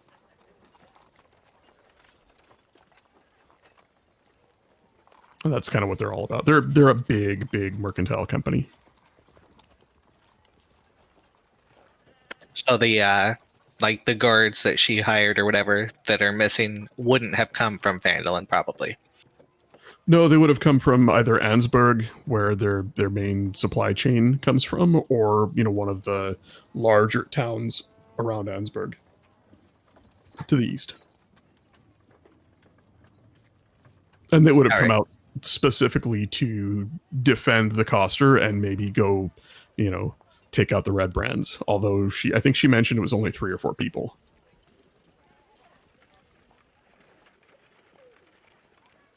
They're basically security guards. That makes sense. Mm-hmm. I'm gonna go find Hummer after we leave. I'm gonna find him at the smithy, I guess. But right. Move on to someone else. Scribble, did you have anything else you wanted to do before I jump to someone else? So are we doing the whole downtime right now, or just this day? Sorry, say that one more time. Are we doing the whole downtime, or just this moment? I got a couple of things that are going to happen in the next couple of days, but we're doing the whole downtime. So if there's something you want to do over multiple days, just let me know. Like tomorrow I'll do this, or I'll wait a couple of days and then do that, or I'm going to do this over the course of 3 days. Any of those things are fair game. Okay, so what I think, the 2 things that I've kind of thinking of doing, one is talking to, or going and seeing Halia, and then mentioning working with Ulrich like he had asked. All right. And then also going to see Adabra with the arcane notes that I got from the basement. I'm not sure how that fits a timeline, if it does. I mean, it's a couple hours walk out there, so it's not a big deal. Okay. It's up on a hill outside of town, so you can totally go see her. She is also a potion vendor and alchemist, so she can make potions for you guys too. Health potions and probably a few other simple things. She might ask for help retrieving components. But chances are, now that you guys have some cash on you, I'll just make it easy and just hand wave it and say it's a certain amount of gold. I will bring up a potions list here if you go see her. Got it. So yeah, I'm ready if you wanted to see her. Yeah, I can do that. Okay. You head out that way. Let's say the morning of the second day. Setting out alone. Is anybody coming with you? I'll go with him. Okay. So the 2 of you head out to see Adabra, and you find the weather is pleasant in this late spring morning. The The wind bites a little bit, but carries a fresh scent, and the sun is bright and warms your backs as you head up into the foothills. You see the familiar rise of Umbridge Hill ahead of you. And it's a little strange as you climb the hill towards the old creaking windmill. There is a Lunalia, there is a chill that you find yourself just unable to stay warm as you get closer to the top of the hill. Whereas Scribble, there is a comforting feeling about this place for you. You both make a wide arc around the burial site and up to the windmill where Adabra greets you. Oh, you've returned. Well, hello. Where is everyone else? I thought your large friend would certainly come and raid me of the rest of my stew. He is doing some blacksmithing down in the town, and he could not. Well, At the fair the previous day, Lunalia would have bought some pies, and she would bring one to Adabra. Go ahead and mark off 5 silver for the pies, if you don't mind. She thanks you. Oh, this is lovely. Is this one of Noelle's pies? I recognize the smell. Well, you'll have to share it with me. One pie is too much for an old woman. Of course. I'll have to find a way to send. Well, perhaps I have a small pot. I'll send some stew back with you for your large friend. Oh, he would love that. So, what can I do for you? We've come seeking any potions that you might have on hand. Well, with the shopping you did for me, I am a little better off to brew a few things. I suppose I could make a potion of healing or two. Let's see. I have I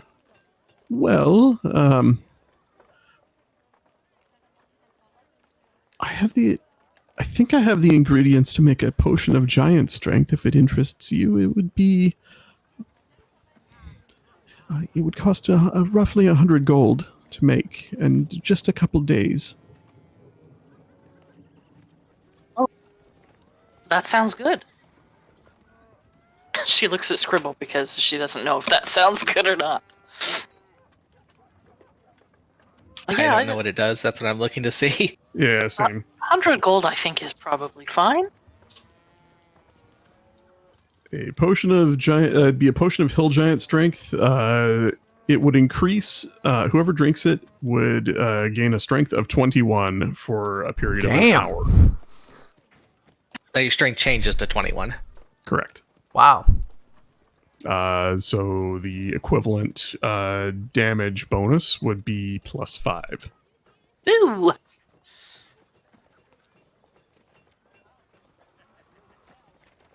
But I mean, that's 100 gold for, an hour.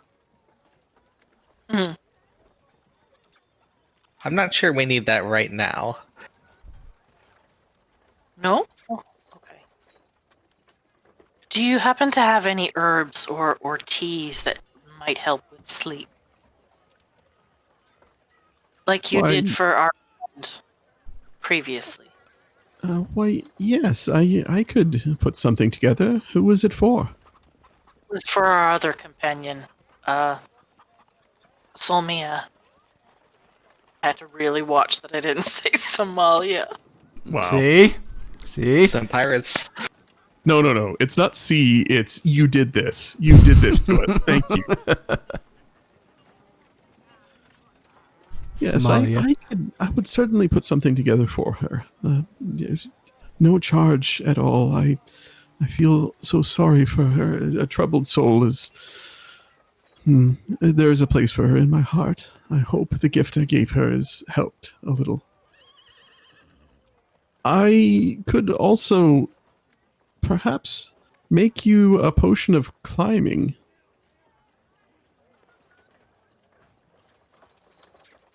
I'm just looking at what it does. Potion of climbing.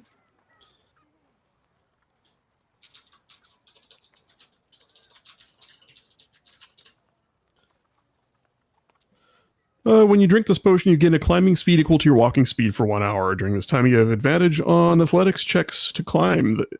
It basically just lets you climb easily. 30 gold.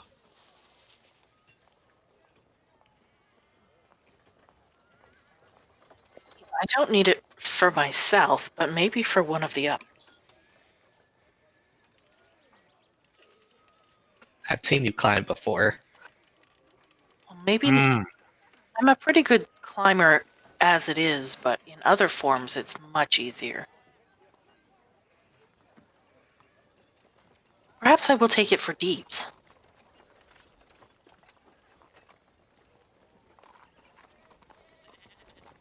So she will take the potion of climbing. All right.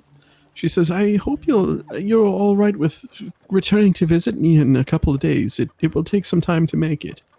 Of course. I will Bring your I'll make Tupperware back anyway. I will make a healing potion as well, just in case. And it never hurts to have an extra one. Someone will come along who needs it. And if you decide it's something that one of you would like, it would only cost 50 gold. Healing potion, you say? Mhm. Yeah, the party's got, I think, 5 or 6 of them between all of you guys. Might not need any right this minute. But just know that she will likely have a couple that you can buy from her for 50 gold a pop, pretty much anytime you swing by.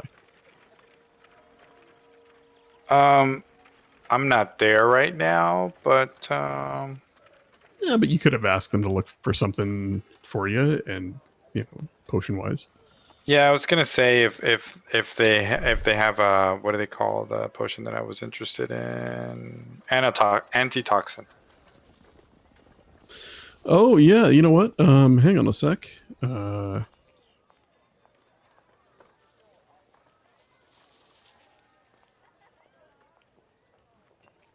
Where the hell?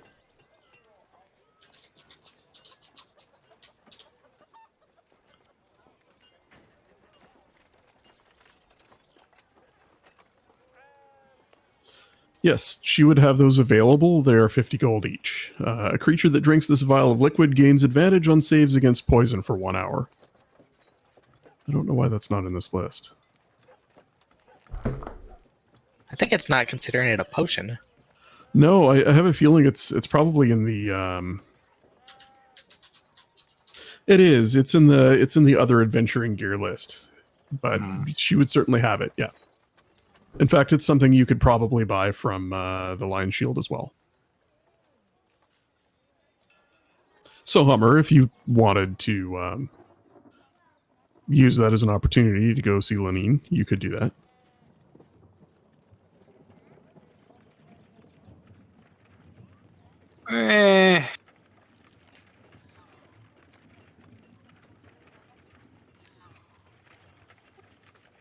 Okay, I'll probably do it later.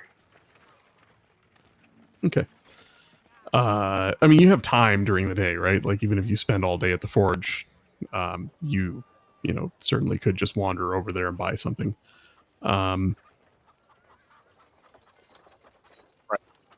Thank you. Scribble, is there something you wanted to talk to Adabra about? Yeah. I want to pull out the arcane notes that we found. Mhm. And then ask her if she would know anything about these. She takes them from you very gently and leafs through the very complex designs, the sigils and runes that are inscribed on the various pages, and makes a dice roll because why not?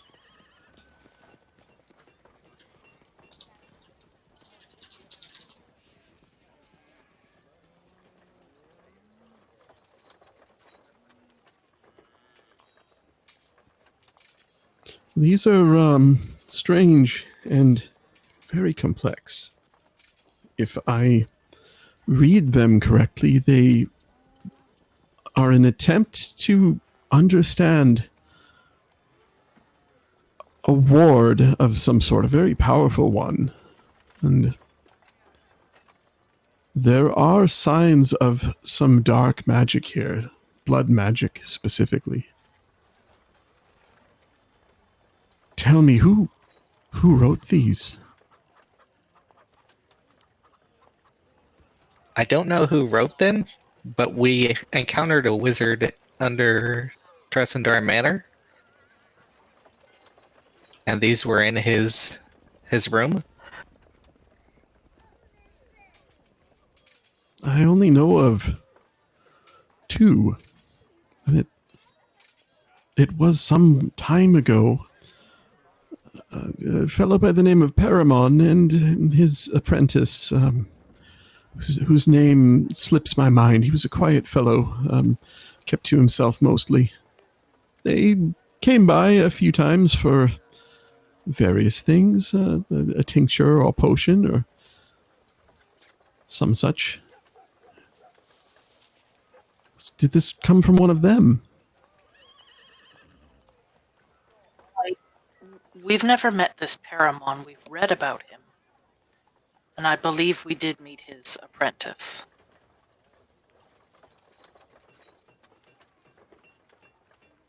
He had an unfortunate end.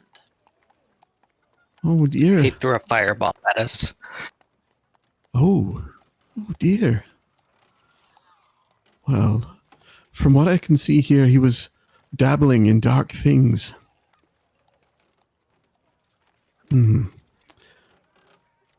I don't quite understand all of this. If you could find Paramon, he would certainly be able to decipher all of this and perhaps help you with your mysteries. He is, well, my understanding is he is quite old and knowledgeable.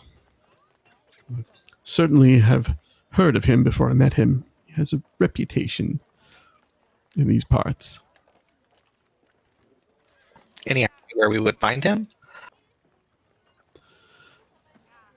No, as I said, they stopped by a few times. I knew they were in Phandalin some time ago, but it has been a while since I saw him. Maybe 2 winters now, I think. Do you know what they were doing here? In the notes that we read, the apprentice had mentioned that his master had gotten off somewhere.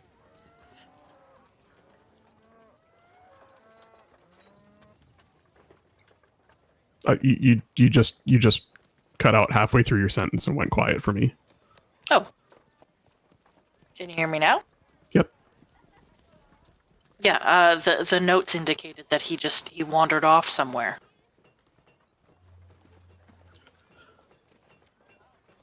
He was. The last I saw him, he did mention an errand to the east. I thought little of it. He rambled on about things that were beyond me. But he was pleasant conversation. We enjoyed a cup of tea together now and then, and shared a bowl of stew.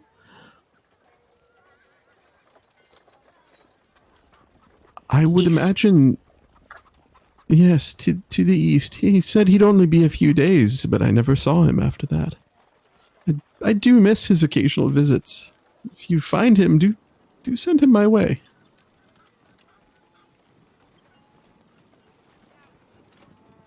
It's a grandma looking for company. Uh-huh. I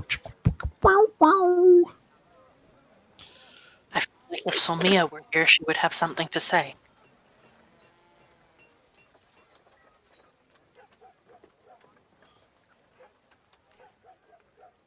So back in 2 days for the potions. Mm-hmm. Okay, that's all I needed up here. All right. Scribble, Actually- anything else? No, I just thank her for looking at the notes. And then on the way back into town, I'm going to head back to the graveyard to see what I feel. You guys, does anybody else hear him being a little bit choppy here? Yeah, he's crackling. Okay. Let me disconnect and reconnect. Bye. Where'd he go? Hello? Okay, is it better? Yep. I'll hear it now. Yep. Sometimes Discord does it, I guess. Yeah. Goddamn Discord. But no, I'm Hey, going to stop back it's by trying the its graveyard. best. Okay. As you head over to the graveyard, the sky about you darkens. There is you're not certain if it's just your vision that goes dark around the edges or if it's an actual physical effect about you. But the atmosphere changes about you, and the air swirls with dark mists as you approach the cairns. I will just stay out here by the path. You go on and do what you need to do.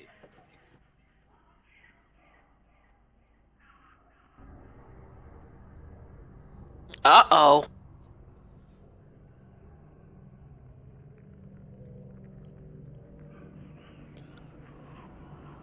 Scribble, there's a comforting cold in the area about the cairns as you step into the circle.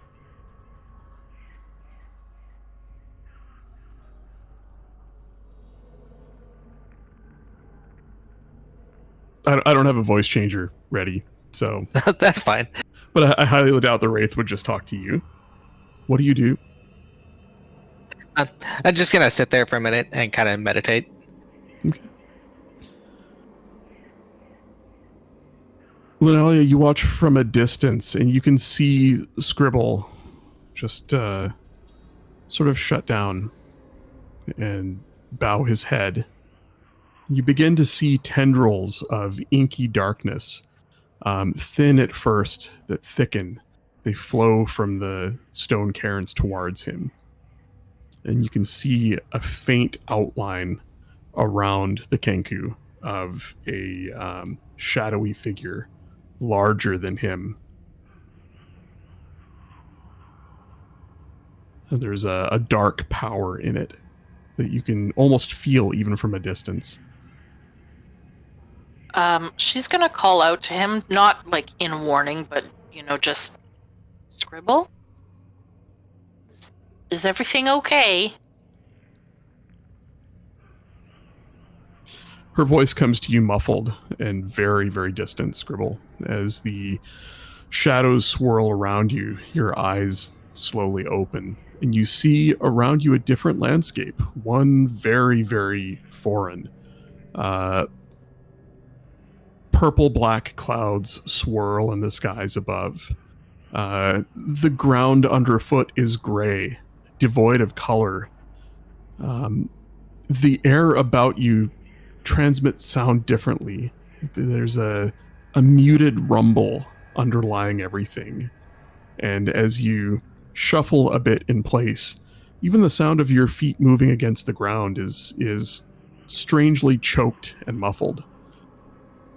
There is a faint smell of decay on the soft breeze that blows about. You look about and the landscape is rocky. Huge spires rise in the distance, jagged peaks. The only trees about are devoid of all foliage, twisted, gnarled, almost like bones that rise from the earth. And you see in the distance between the trees, figures moving, cloaked in almost spectral dark garments, robes and dark leathers. Their pale skin, bald heads, and elvish ears belie an ancient Fey ancestry. One of them looks your direction, its head snaps around, and its coal black eyes bore into you. You again feel a coldness in your chest. This time, not as comforting. And it reaches up and puts a clawed hand on its companion, and it turns and looks at you as well. And they begin moving your way as the vision fades. You find yourself in the circle between the stone cairns again. And Lunalia, as you call out for the third time, you see the mists around him begin to fade. The dark, spectral image around him dissipates. And Scribble the Sky returns to its normal color. But so I hear her calling out the third time. Mm-hmm. Okay. Yeah, her But I voice couldn't finally understand the cuts- first two. Correct. Yeah, it sounded far off. Her voice finally cuts through, and the strange vision of the other land that you saw and the odd creatures in the trees dissipates, and you find yourself standing in the middle of the stone cairns again. I'll walk back to her. What happened? Did you not hear me calling? No, I didn't. I don't know if you were meditating or praying, but it's like you couldn't hear me. There's a warm feeling that I felt the last time we were here. And then, can I take out my little slate and try to draw the scene of what we just saw, or what I just saw? Mm-hmm.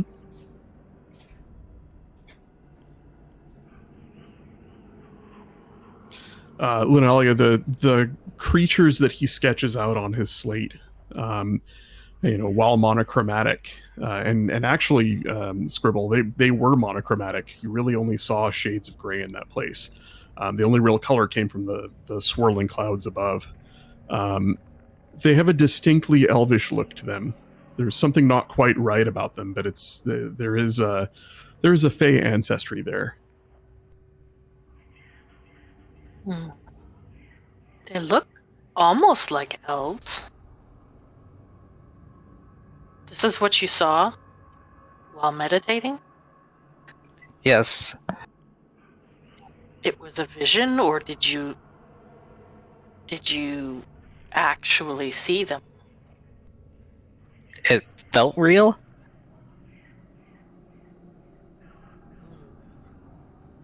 Maybe we shouldn't speak about it in front of our large friend. You know how he is with dead things. What's he gonna do, throw me? Well, it's happened once. We should go from here. Yes, I'm not comfortable here. Before we head back to town, she just wants to double check with Adabra and see if she's seen any more of the dragon. Well, let me roll some dice here. You ask her. I am the dragon. You ask her, and she says, "No, I haven't seen that great beast since a few days ago when you were here. Perhaps he ranges farther than I thought. Perhaps he's returned to wherever he roosts." I think I'll have to ask around more in town about it. We'll be back in 2 days. I guess, can I show her the drawing, see if she recognizes anything? Yeah. You show her the slate, and her eyes grow wide for a second, and then she does a poor job of hiding her surprise. "Where did you see this?" I'll just point over in the cemetery.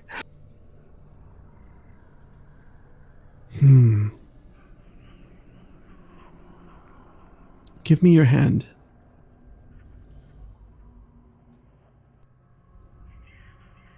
I'll hold it out for her. She grasps your hand in both of hers and closes her eyes and begins to whisper a quiet prayer. The language is old. Lunalia, it's one you recognize but don't understand. You've heard it before from other priestesses of Shantea. And when her eyes open, there is a bit of a glow about her that fades quickly. There is the touch of shadow upon you, my small friend. I fear that it will be a problem in days to come.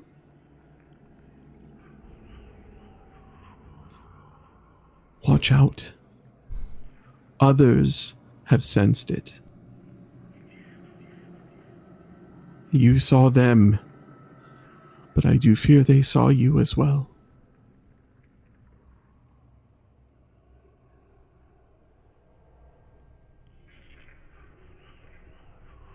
Wonderful. Sounds terrible. Oh, the stew! She hobbles off and comes back with a small clay pot that has been wrapped carefully.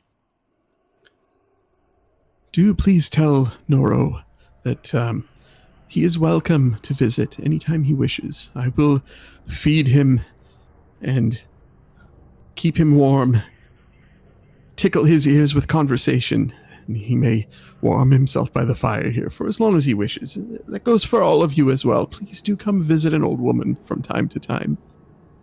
Of course. Her eyes rest back on you again, Scribble, and there is a worried look there as she manages a weak smile. I'll return. And so you two head back. Deebs, Darkbeard, Noro.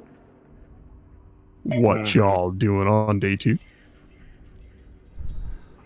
So I'm bringing my battle axe to Noro All right. for him to silver it. I'm just gonna go ahead and say you guys raid the armory that Scribble remembered and find enough to arm the small militia with. Okay. More than enough. Yep. I am saving Harbin Wester for Solm's return, just in Okay. case. I don't want to go too far down that path without Solmia there, just because she's interacted with him previously, and I feel like it wouldn't quite be right for us to just close that chapter without, giving our fellow player a little bit of agency there. So, and so I will say that he has not been seen, but you have heard that he is still about somewhere. So you go to Noro with your axe. No, here's my axe. You wanted to silver it? Yes. Are you able to add some dwarven writing to it? I know some myself, yes. Oh, you can read dwarven then. That's who taught me how to do smithing. Dialect's a little different from Grey Dwarves, but they know it. Is that right, Poker? Yeah, it's all basically Dwarvish. The Duragar would have a little bit. There'd be some differences in the language, but as long as Deebs instructs you carefully, you can do it however he wants. Well, here's the thing. I write down on a piece of parchment in my dwarven dialect or writing or whatever it is, Hill Dwarf. I want the axe to have Duergar Slayer on it. Oh. So I write that down, but I don't tell him what it says. I gotta find a Dwarvish rune that looks like a Confederate flag. Exactly.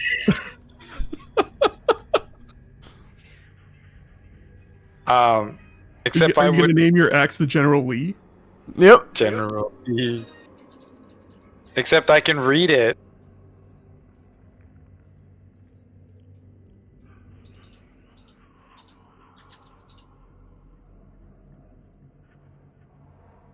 Well, yeah. So, Noro, you can actually read it. It's it's a little bit different from what you're used to, but it is legible to you.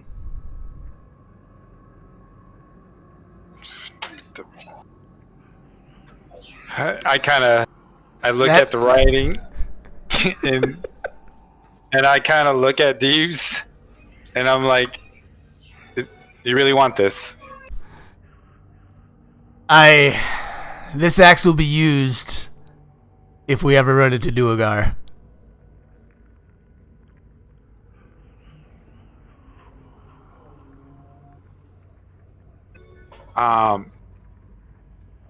I kind of put my More specifically, the Duergar raiding party that took away my family.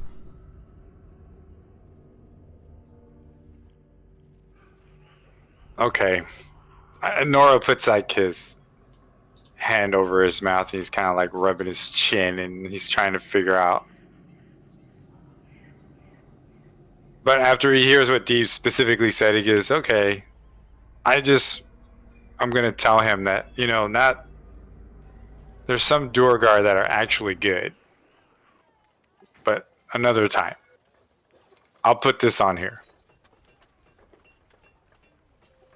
And then I bust out my tools and I start going at it. Help him Okay.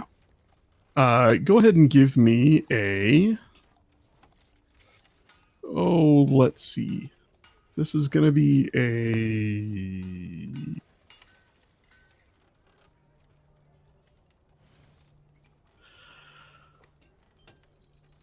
Yeah, there's no easy way to do this in D&D Beyond for Smith's tools, is there? Blah. Well, go ahead and give me a roll a d20 and add your dexterity and proficiency to it. So that'd be a total of +4. All right.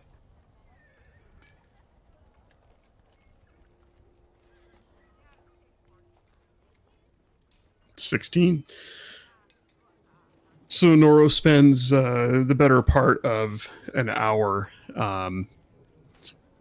working the runes into the head of the axe, and when he's done, they're actually done quite well. Deebs, they look better than what you'd drawn, without too much of a foreign flourish on them.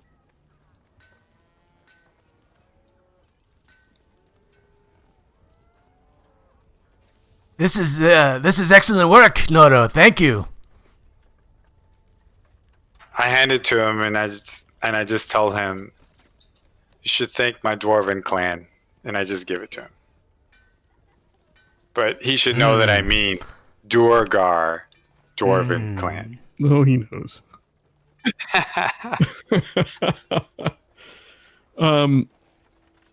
The four of you come together the next day, and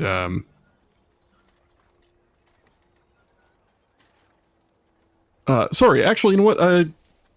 Nah.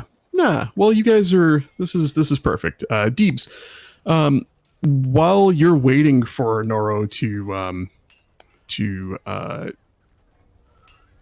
chisel the runes into the head of the axe, Dahlgren comes up to you quietly and just says, "Aye, lad. How are you now?" I'm good, Dahlgren. What's happening? What's going on?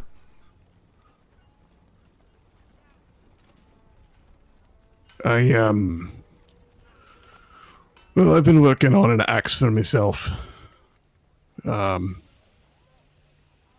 Embarrassing, I was not able to defend my family. But that's not your problem. That's mine. I thank you for rescuing my little girl.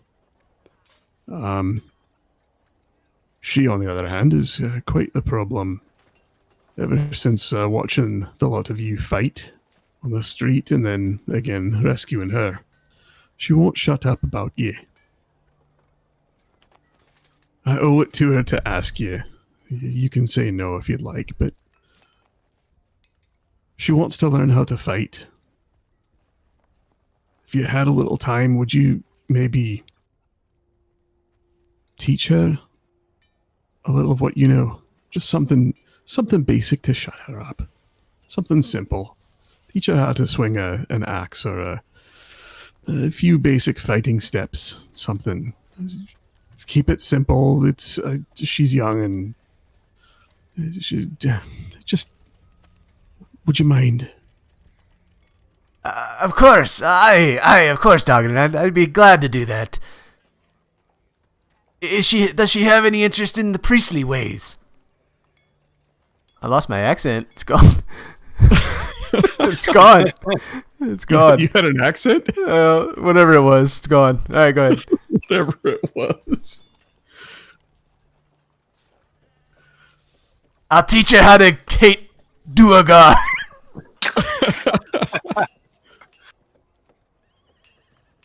Did you say that out loud? No, I'm joking.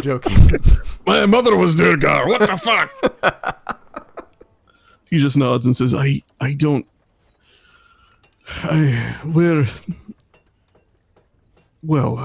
raised her right. She has reverence for Moradin and the rest of the Morden Salmon. But I don't know. Frankly, the trip we took to the Gnomish city west of here, she's more interested in their ways than she is in those of her own kind. I mean, those of the dwarves. But, I don't know. I do know that she wants to learn to fight, and she won't shut up about it. So, maybe if you helped her out a bit, it'd make her happy and cheer her up. I of course, I'd be glad to. So you find yourself some time over the next couple of days to, step out back with her and train her, just with a couple of wooden weapons that the Dahlgrens put together. Go ahead and, I don't know, give me an attack. Give me 3 attack rolls. Just for fun. All right. Come on, 3 crits.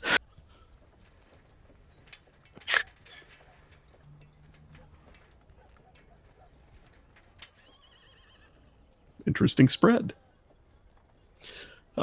She's clearly wearing them out. You run her through some very basic, stances, defense, mostly defensive, mostly some very basic things to improve her defensive stance, and how to plant your feet, and mostly just how to dodge out of the way of things or parry a blow, and how to watch an opponent, watch their eyes, watch their feet, to know how they're going to move. And based on your dice rolls and hers, she picks up a lot of what you teach. And there's promise there. She's young yet, but she's enthusiastic and really absorbs what you show her. Some of it is some of your work with your Warhammer and your new axe, as you sort of show off your skills, is actually quite impressive. And you see Dahlgren watching from a distance as well and nodding the whole time. Ha! That's There. what I'm yelling as I'm teaching.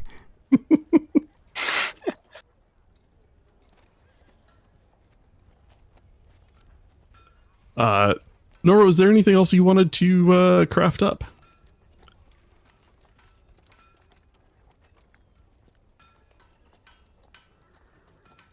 No, that's it.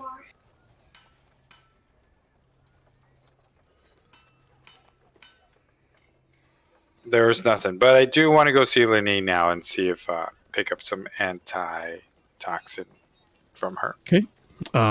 You head over that way. You would have given him the stew the day before.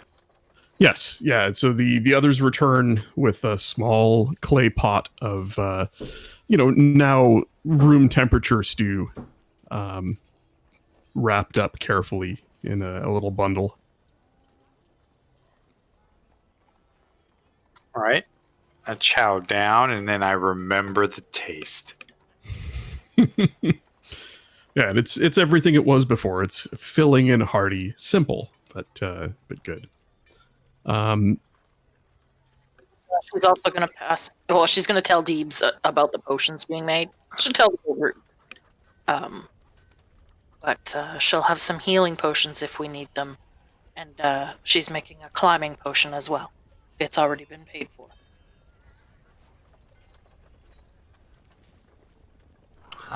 Thank you, Lanaya. Noro, you go to see Lenine, and as the others saw, she is deep in the middle of study with a large spell book open in front of her. She doesn't notice you at first. She's tracing something with her fingers across the page, and then finally she stops and looks up, closes the book, and puts it aside. Oh, hello. It's good to see you. I wasn't sure if you were still with the others. I didn't see you yesterday. Something I can do for you? I put my arm against the wall, kind of up high, and I just start flexing my pecs. In fact, you can. Do you smell like lavender? Are there like streaks of dry soap all over you where you just gotta rub the bar across you? Just rub the bar across it. Oh, awesome. I don't know, make a persuasion check. No, performance. Sure. Whichever one you like.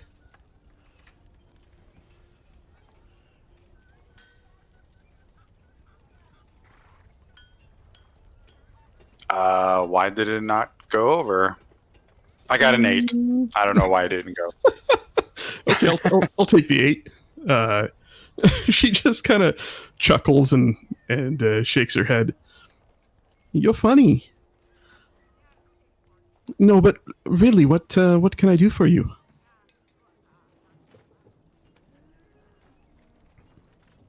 All right. I stopped messing around and I'm like, okay, yeah, seriously. I'm looking for antitoxin. Happen to have one? I have 2, actually. Not something many would ask for, but it's something I have, yes. Normally they're more expensive, but I would sell you one for 25 gold. That's my cost. As my thanks to you. Wow. I'd like to buy both of them, or do you need the other? No, that's fine. 50 for the both. Excellent. I know you're a smith of sorts. If you have any weapons you make that you would like, perhaps a simple enchant. I am not well practiced. Come and see me. I might be able to help. I've been studying. She pats the large spell tome. Not mine, of course. A friend of a friend left it here with me. What enchantment options would there be, Poker? Well, I know you said minor. yeah. So she could take a well-crafted weapon. Probably not, none of the stuff that you've found, but anything you make with a decent enough dice roll. She could enchant it and make it a +1 weapon. She could add a simple property like make it glow. Kind of like your sword does, but probably not in such a creepy, evil way. Yeah, I'd have to look, but basically any of the magic items that you'd find in the in Xanathar's guide or in the DM's guide that are uncommon or common, um, weapons, armor, she could do that. And the cost would be in the probably 50 to 500 gold range, depending on the enchantment. What could she do to my leather loincloth? Nothing nothing magical. Well, I mean, maybe something magical, if you rolled higher on your performance check, but nothing magical. But she could actually, you know what? Hang on. He could have a loincloth of billowing.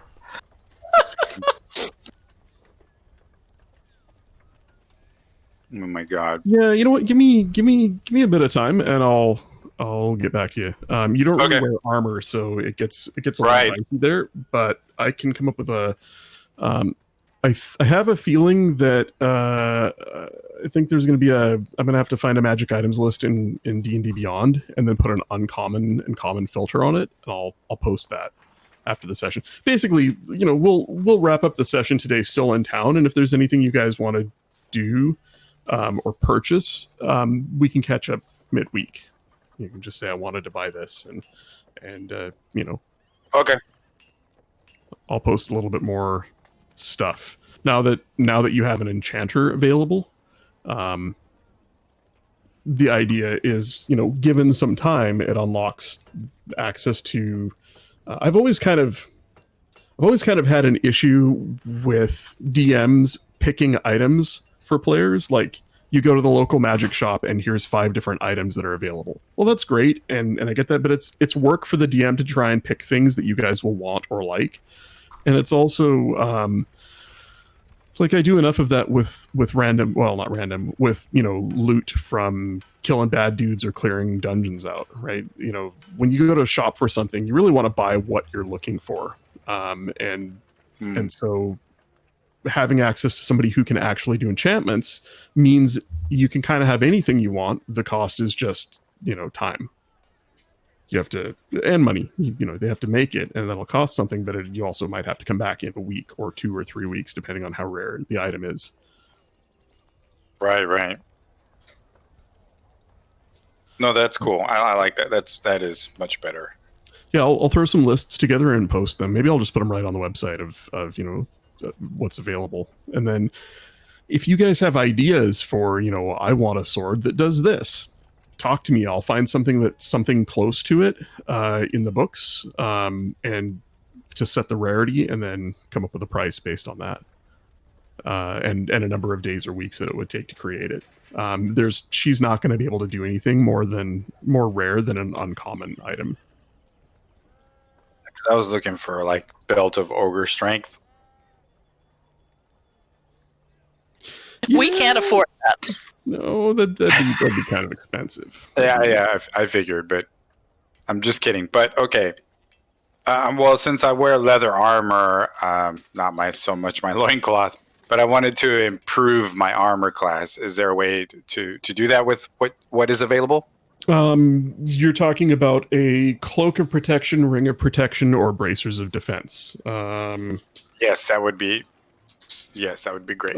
Cloak of protection is yes. A ring of protection would be a no. That is far too rare. Ring of protection is a +1 armor class, but it also gives you a +1 to saving throws, which is that's super powerful. It's your typical cost for that is going to be like 3,000 gold, and it's a rare item, so it'd be out of the range of what she could do. Bracers of defense. Also a rare item that's +2 AC, around 4,000 gold. But a cloak of defense,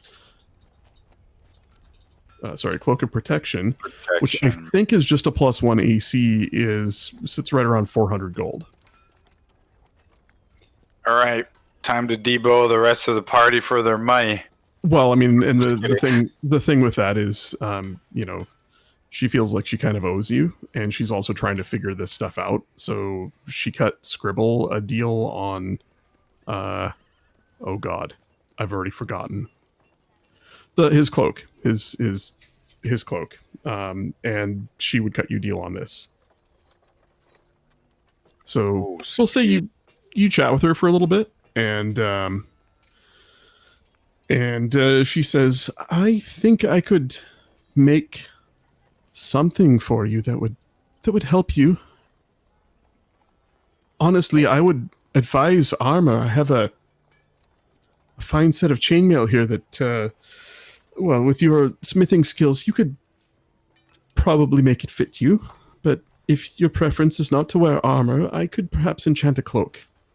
I would need 3 days, and the material cost would be 200 gold."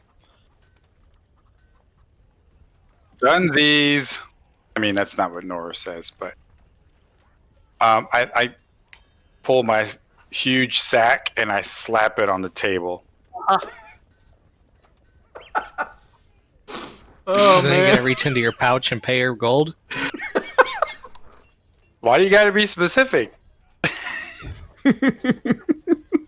Wow. All I said is I put my sack on the table. Yes, I take out the gold and give it to her. All right. You pay her out, and she says, "I thank you." And again, thank you for... It's a big thanks to you and your friends for rescuing me from that place. I hope to not be caught off guard like that again. I will be ready next time. But of course, there are no red brands left. Again, thanks to your work. Perhaps I don't need to be ready. Well, I look either at way. her. Yeah, just tell her thank you, and I kind of just smell my lavender soap that she gave me. You just Yeah, kind of tell her pull it out bye. and take like an awkward sniff of it. Yeah. See you later. Smell you later? I don't know. I just make it weird. Strange man.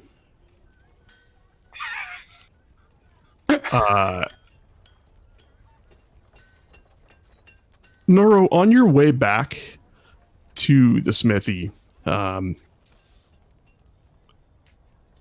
you see Gundren watching you through the window at the inn. He's sitting in the tavern downstairs at a table. He's got a mug of ale. He's just watching you. And when your eyes meet his, he waves and signals you to come in and talk to him.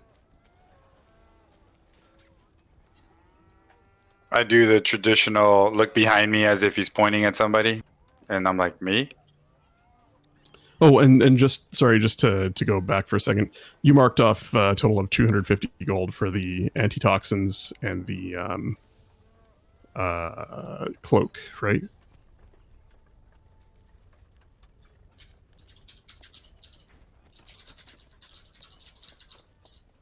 Yes, now I did.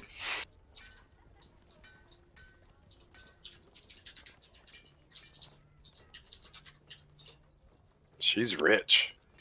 And Lunalia, you marked off the appropriate gold for the Ocean of Climbing, the 30 gold for that? Okay.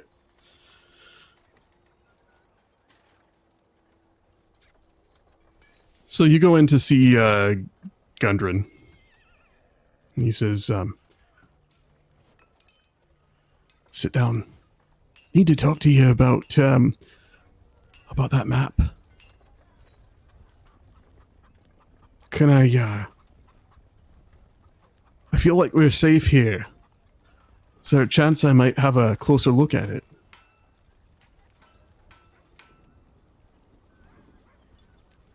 And if I remember correctly, I have the false map, right? You do. Okay, yeah. So I bring it back out again, well, you said where he's at the inn, or where is he? Yeah, just sitting at a table in the inn near a window. I mean, I look around first to. Is it? Can I be suspicious of anybody like nearby that could probably see it if I bring it out? You can, and at this time of day, actually, it is you and him and the guy whose name I'm having trouble remembering. Give me a second. Olben? Toblin? Yeah, Toblin. Whatever his name is. Toblin's in back. You can hear him whistling as he's preparing some food. Otherwise, it's just the two of you here in the inn. All right. As you're sort of waiting and looking around, he says, "It'll be fine. There's no one else around. Just you and me. Let's have a look." All right. Then I get the false one and I pull it out. Okay. I roll it out. It's like, and then I re-exclaim, like, "You can help me with this." He carefully puts his mug down on he drains it and then puts his empty mug down on the floor so as not to watermark the map. And he helps spread it out with his knobby knuckled rough hands that have seen a few too many years of work. Aye, it's like I remember it.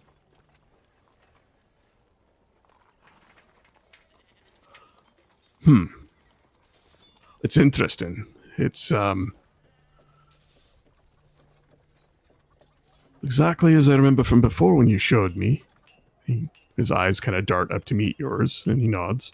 Looks back down. What's strange about it is it's not where my brothers are at. At least not where I left them, anyway.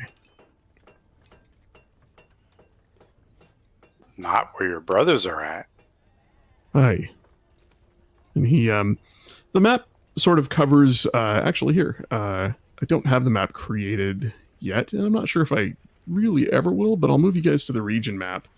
And it basically covers the area between, sort of about here and about there. Actually, sorry. Sort of just south of Phandalin, all the way over to Axholm. And you can see there is a mark. The original map, they hid it away. Non-specific place. I just told them, just tell me if you are hiding it, and we'll all trust that it's in a safe place. Okay. It doesn't. It's a minor detail, right? Like I'm not gonna be like, oh, you didn't hide it well enough. Somebody stole it. Let's just trust that you put it away somewhere safe. We got Jack. Could be in your boot. It could be, under a floorboard at the inn. It could be, under a stone. Known to the whole group that it's hidden, right? It's known to at least Scribble and Morrow and Okay. maybe Deebs. I don't recall who all was there when you guys swapped maps, but Yeah, I mean, Lunali doesn't care about the map. I'm just asking. yeah. So and on this map there is a dwarven excavation out to the west that has nothing to do with this. That is a separate thing. It's a side quest that may or may not come up. It's something I just sort of threw in from another adventure from Dragon of Ice Spire Peak, and it may or may not be a place you guys can go in the future. But it's just to be clear, it's not part of Gundren's expedition. He looks on the map that extends from the area south of Phandalin all the way to just past Axholm, and you can see there's a marker there, a pair of crossed battle axes, underneath which is written in Dwarvish script, Axholm. There is a complicated trail that is drawn sort of from Axholm up into the mountains, and some symbols that don't quite make sense to you. One of them is an actual forge, like an anvil, with a hammer atop it. You're not quite sure what that means. Possibly a dwarvish temple. The hammer and anvil is even being around Durgar, you would probably recognize a religious symbol of Moradin, even though it's not a god that they worship. It's sort of general knowledge. A lot of people would recognize a symbol of Moradin. And he says, what's interesting is what seems to be marked here is nowhere near where my brothers are at. And he points at a different spot that is sort of tucked away back in this veil here. But it's close enough. And the timing of you bringing this to me is fortuitous enough that I don't think we can pass it as coincidence. This map has some involvement, at least, in our search for this mine. That it's so close that it's in the same mountains, that it references Axholm, a place that fell years ago, decades ago. There is a prominence there. I just have to figure out how it plays in.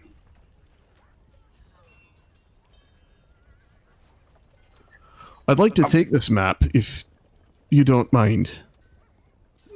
I'd keep it safe, but I'd like to study it further. Would you be okay with that?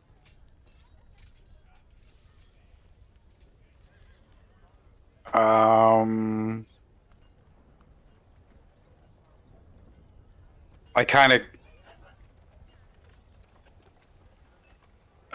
of look worried. I want to sell him like, it's too valuable to me.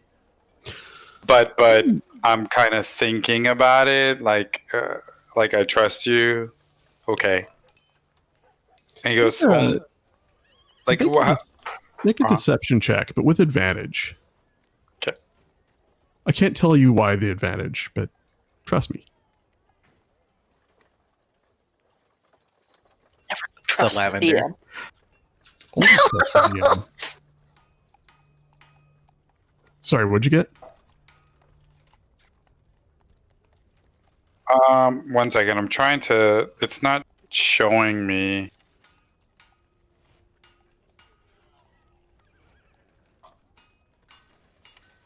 It's not letting me do it. The advantage. No, okay, I'm just gonna roll twice. You said Yeah, just roll twice. deception.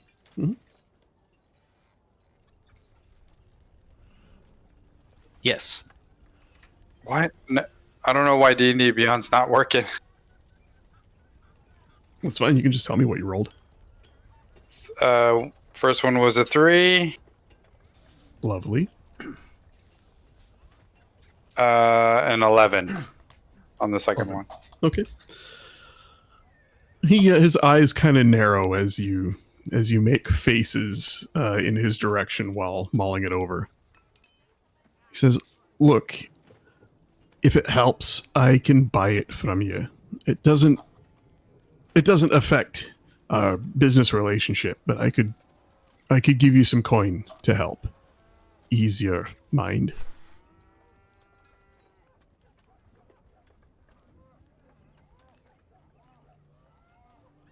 Or you just tell me that you're big and you'll beat me up if I try and run away with it. I'll find you. I'm sure you will. You found me once. You can do it again. So I go ahead and trust the. Actually, can I do an insight check? You certainly can. Oh, got an 8.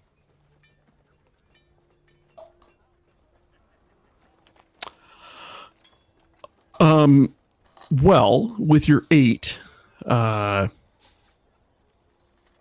there is something a little fishy with how thick he's laying it on, with how hard he's trying to convince you that it's okay. That's because he rolled a 3.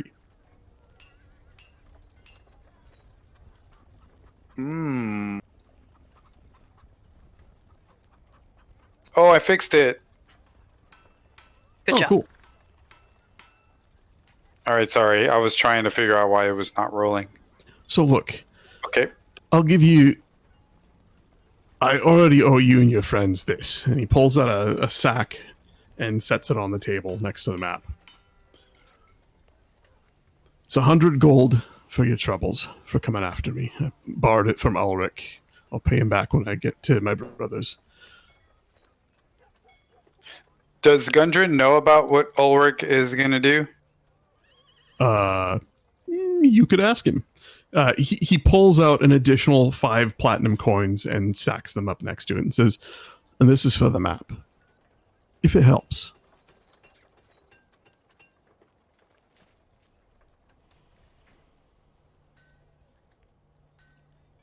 All right. I go ahead and I take the sacks. Fuck you, Hummer.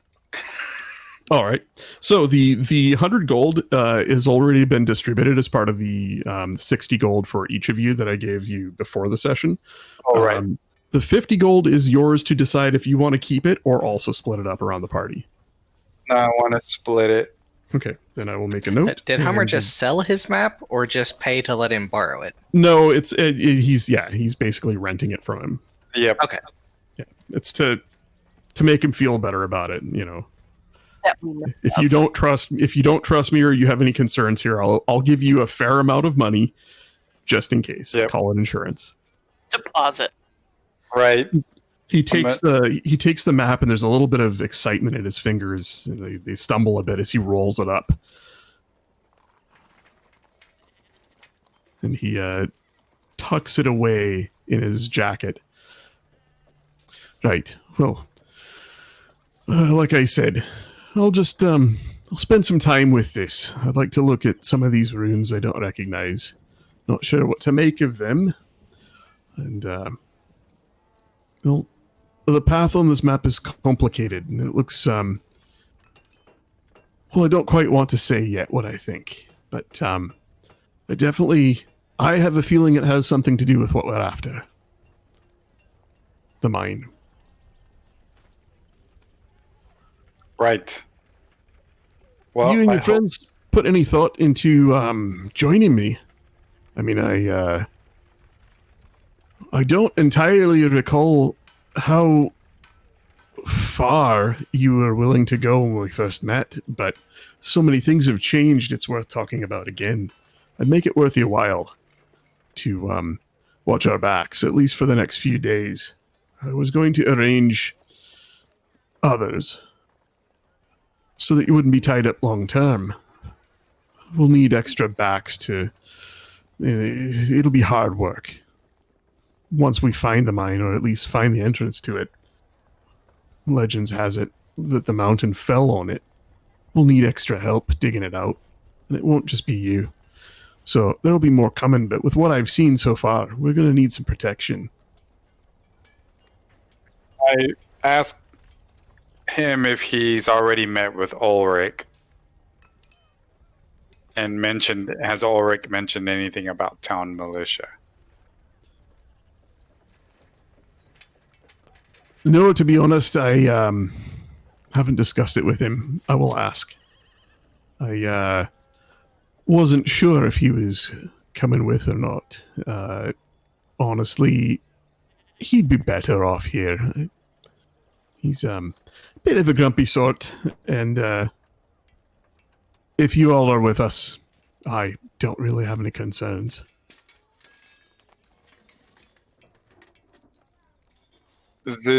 Can I do another insight check?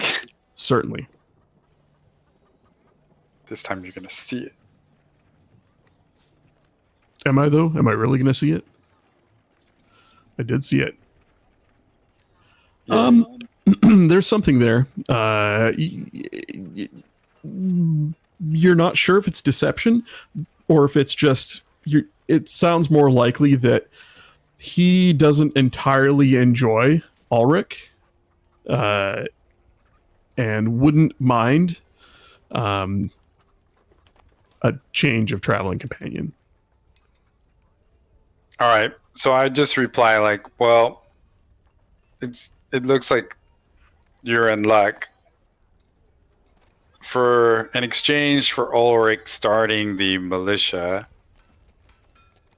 that we would finish out his part of the deal with you, which I believe was there was something you needed to do, but it sounds like you just told me what it is that you're going to need help with. Right. I find my brothers. We catch up on what progress they've made. And once we think we've found the mine, we dig it out, which is a fair amount of hard work and a few extra hired hands. Once there's enough of us around, we'll probably fend for ourselves. You won't have to stick around for that. I imagine it's weeks to months to dig it out. So, Yeah. I'm going to guess maybe a couple weeks of you and your friends coming with us and watching our backs. Maybe help do a little scouting. This is additional pay. Aye. All right. I'm already like, one of my flaws is I don't trust people. Mm-hmm. So I kind of just I would like to, I don't know, kind of like get in his face a little bit and intimidate him, like you better not screw us over type thing. Yeah. Well, make an intimidation check as you sort of lean across the table Right. and say a few words to firm up the deal.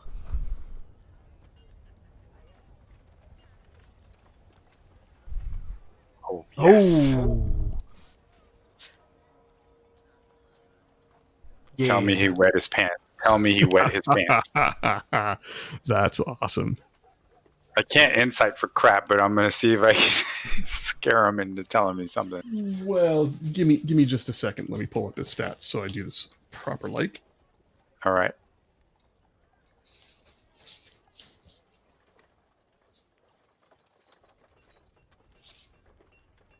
Really?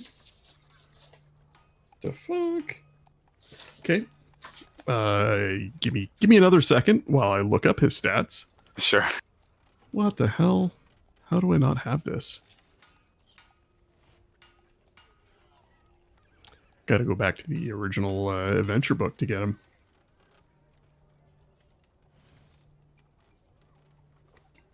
I lean over, I grip my teeth, I'm flexing forearms, veins coming out of my head. Because I'm trying to do it without yelling.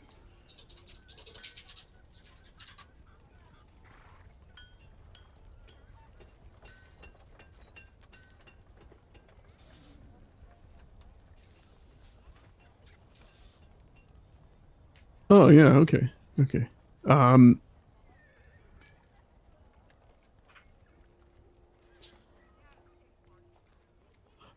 You lean in with your imposing presence. You even get up out of your chair a little bit to make yourself a little bit larger, looming over the table.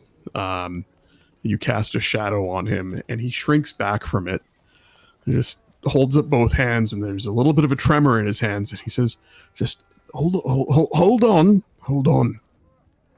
We're all friends here. Don't worry about it. You can trust me. And I'll pay you enough where it shouldn't be a concern." Man, I'm already working with a dwarf who's racist. Do you say that? No, just... That would be funny, but I'm not going to. Look, it'll be fine. Once we catch up with my brothers, everything will be clear. We'll have another chat then. Know how many weeks are in it. Be good. Just All right. hang tight till then, and I'll keep this safe. And he pats the map tucked away in his jacket. Right. I get up from there and I just start walking away. Okay. And I just, as I'm walking away, I just say, "Find me at the smith when it's time." Linelia, what are you doing this day? Well, she would have, over a couple of days, she would have asked the group to come with her every night for an hour to the pond. Okay. Just hang out. She'll swim, but she doesn't want to be there by herself, just in case. Deebs, I don't know if he was ever filled in on what happened, but the other two definitely know. Well, the other, yeah, Solmia wasn't there either. Yeah, I don't think I'm aware. Yeah, I don't know either. Do you So I wave at mean, Darren? of course. So the first night she would explain. I didn't hear either of you there. What did you say about Darren? Did you wave at Darren? Oh yeah. So Darren is actually appears to have been keeping an eye on his back lot, and when he hears voices and sees you guys out there, he'll come out and join you. He brings a small lute and strums a simple but pleasant tune on it. And so while we're there the first night, she would fill in the others on what happened. And just to explain that this is the second or third time now that she's seen this elemental.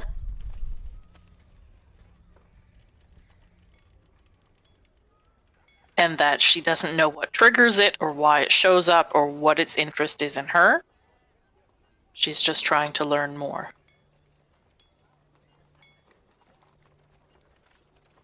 An elemental. I think that's what it is.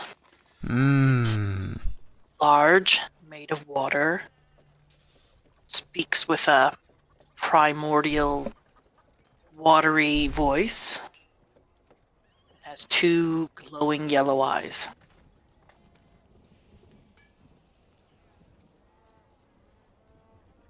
Can I mimic back whatever it said to us? You absolutely can. Yeah, you heard it. You can mimic it. So this watery, bubbling, burbling sound comes out of the Kenku's beak. A sound there's no right he should have making, but he does it anyway, and it's eerie sounding. It's deep and burbling, like a gurgling spring coming forth from the earth. And Lunali, being that you can speak the language, you hear the words in it. Mm-hmm. I don't recall off the top of my head what it said. I think it said home. It said home. Yeah. And so she would translate that and say that's the meaning behind those, what sounds like just watery sounds.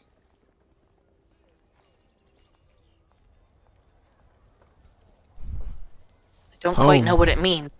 I'm hoping to maybe have another conversation. But I've learned my lesson, going out on my own or only bringing one other.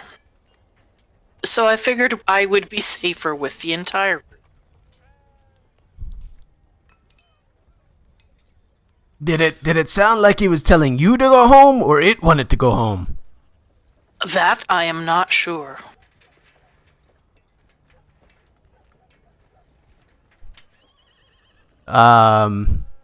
Poker, do we know about planes? You can make a nature or arcana check. Woo! Your choice. Neither one is good for old Deebs. Oh, dumb Deebs. Here we go. Old Oh, dumb shit. beard. Okay, negative one. Interesting. Yeah. Well, that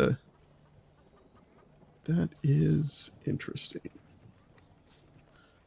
Lunalia knows a decent amount about planes just because it was the nature of her parents' work together. Yeah, and I would imagine that Deebs having been brought up in a well civilized place, in a temple, would have had some training. Yeah, you're familiar with the elemental planes. There is a plane of water, plane of fire, and others. Deebs, you would know enough with that role to understand that elementals can travel between the material plane and the elemental plane of water, but not necessarily freely. They certainly can be summoned, and there are cases of rifts between the planes being opened, or very, very rarely opening spontaneously. that's something that's a little bit more associated with other planes like the Feywild, in very deep forests, in places where the veil between the material plane and the Feywild thins. Creatures can come through, and it can be inferred that perhaps the same thing could happen with elemental planes as well.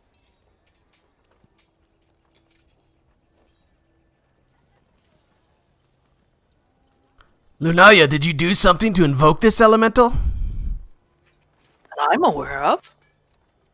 Hmm. Parents were working on. Well, my father especially was working on something that had to do with the elemental planes, and my mother, who had an affinity for elemental shifting, they were working together. But they've been gone for years. Is it possible they summoned something?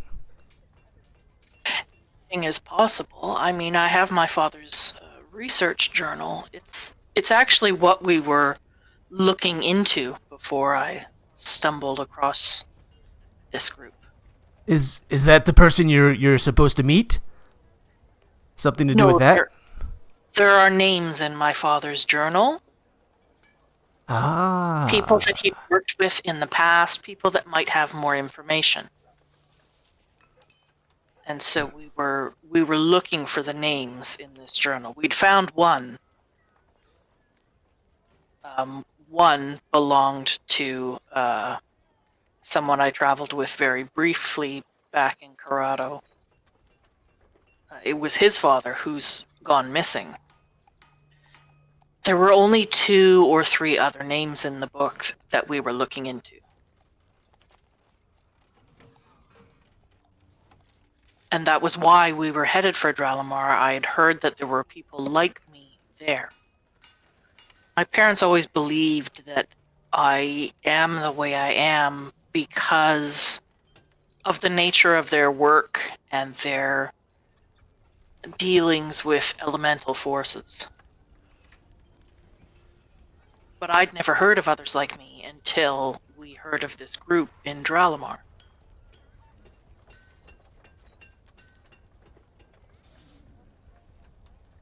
I see.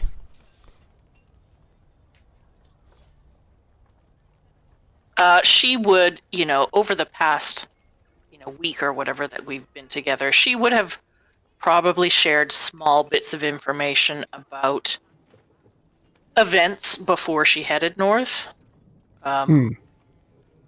There were elemental rifts that had opened a couple of times, and bad things came through that had to be fought off. But it seemed to have calmed down, and that's why we were traveling north.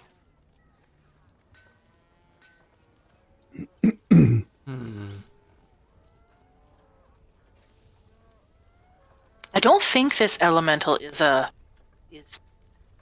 harmful. It doesn't seem to be. Well, we should keep an eye out. Well, I look in every puddle that we pass, believe me.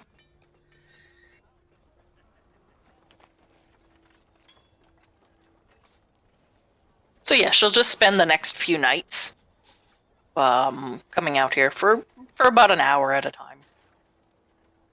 With as much of the group as she can, convince to come out.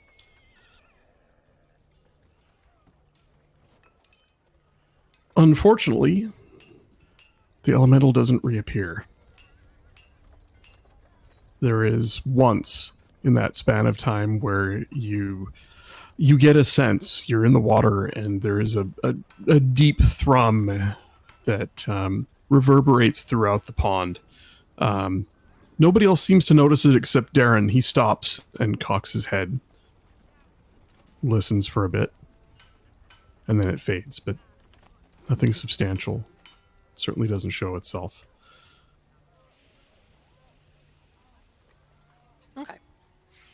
The only other thing that Lunalia really wants to do this week is to spend time asking around town about the dragon.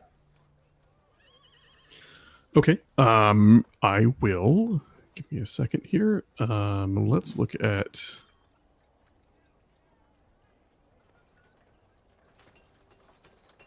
Like, she would ask Darren about it, and she would ask the two big shopkeepers. Go ahead and give me. Give me a persuasion check.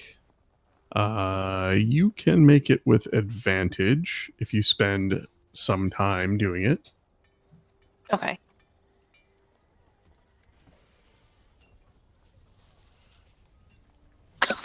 That's It's a natural 20 minus 1. -1. You manage to not get people too stirred up. You manage to craft your questions in such a way that you don't send people screaming into the hills. Dragon, dragon, oh no! You craft them in such a way where nobody gets too worked up over it. But nobody seems to have seen a dragon. Elmar mentions he heard someone who stopped by for a bit of rope and a new garden hoe. Mentioned seeing something in the sky off in the distance. But that's it. And it was off to the east when they were out in the fields northeast of town. So many things that are pointing east. But it was in the far distance. It could have just been a big bird. They weren't really sure. It was just something somebody mentioned to him. Let's see. Deebs. Ah. Darren comes back to you after 3 days and says, "So I've spoken to some folks around town. Well, it's a small town, so I've pretty much spoken to everyone who will listen anyway. You owe me a drink or two for the coin I've put into plying others with alcohol, by the way. But I think we've made some progress in coloring people's persuasion. He's coloring people's perceptions of Harbin. I think we might be on a good path to ousting the good man. What's your next play? We do need to put Ulrich in front of them and give them a reason to to stand behind him. Aye, that's great news, Darren. Thank you for your help. Well, I've been here a while and I know a few people and can be persuasive if I have to. The next step, I believe, would be to call a town meeting and have Ulrich speak. Throw his hat in the ring for a town master. That's smart, actually. Make the DM argue with himself. I like it. Aye. My voice is hurting. Well, I'll do what I can to pepper in a few comments here and there. You might have heard me the other day. I did. Sometimes it works and sometimes it doesn't, but I'll do what I can. Are the rest of us there when they're talking? You can be if you want to be. He would have just walked up to you on the street and started talking. No, it's me, all by myself. Get out of here. Just kidding. That would be a good time to show the new militia color or whatever. Do you have something yet? Yeah, dark. No, I mean if we had something, and it's not going to happen this week. If it is, then no. Yeah. No, I was just giving the colors weren't. Yeah, it's just that shape. Well, so I mean, with one of the things you do though is you do present him with the weapons and shields that you pulled out of the storeroom. The armor, there is a cost for the armor. Give me a second here and I'll bring it up.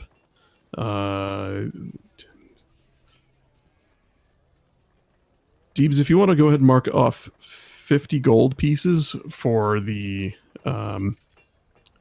suits of leather armor, Linene is able to put together enough to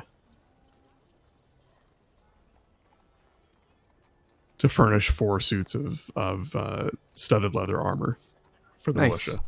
All right. 2 for the 2 guys who stepped up, and 2 for maybe others who might show up. Awesome. Got it.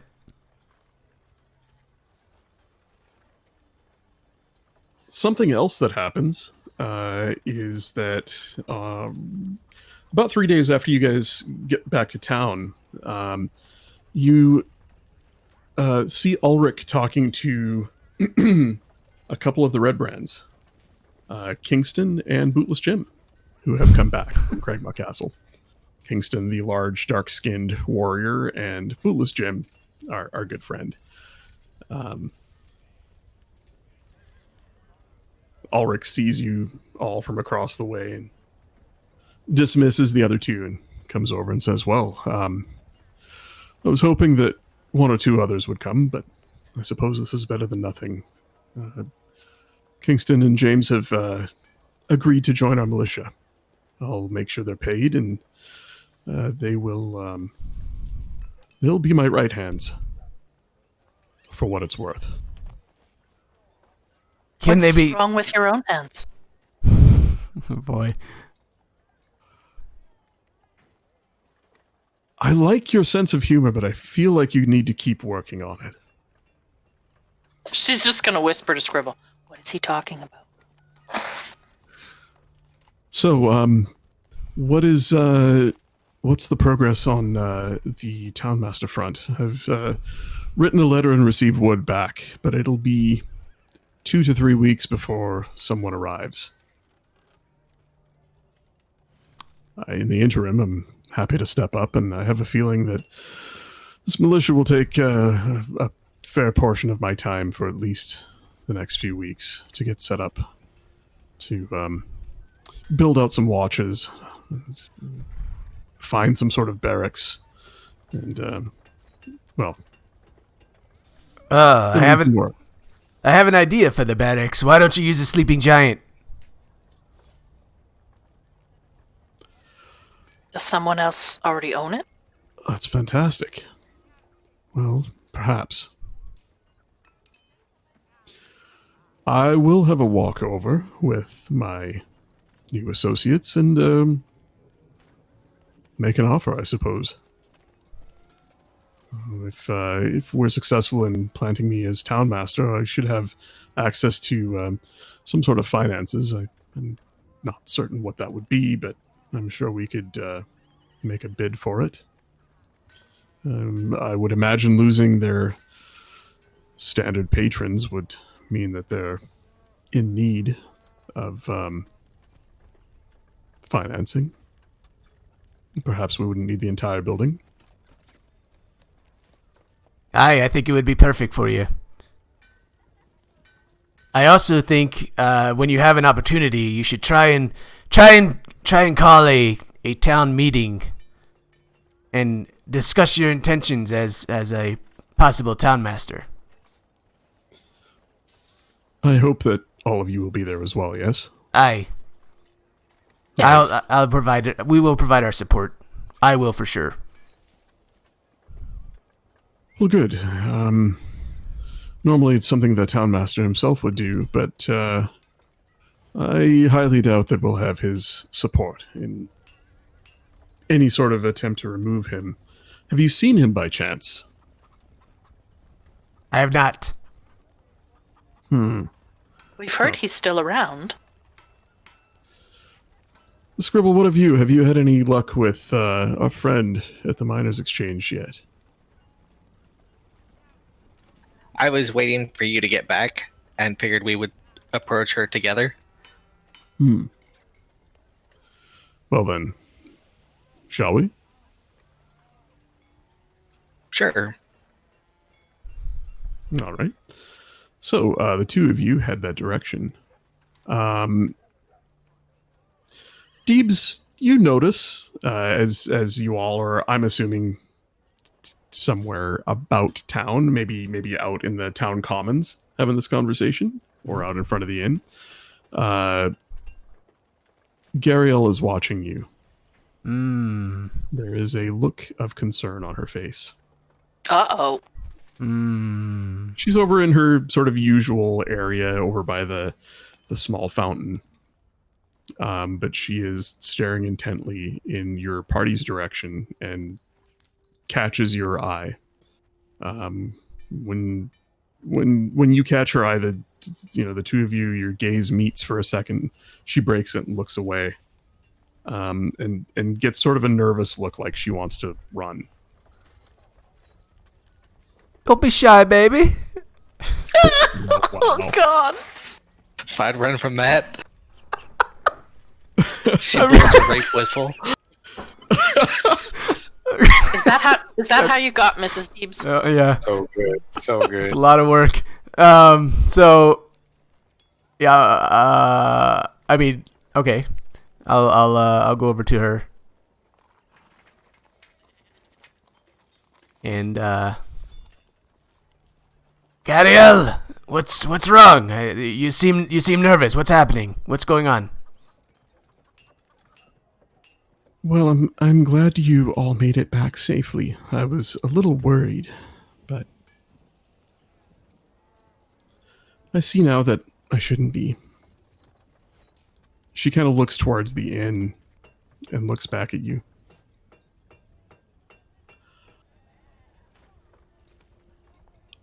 I don't know what I should do. I'm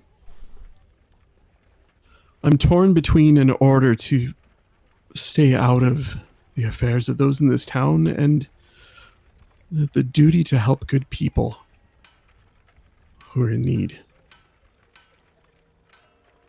What do you think I should do? I can tell you what I think you should do. First, let me give you your coin back that you gave me. I appreciated it, but I did not have to use it. And you may still need it yet.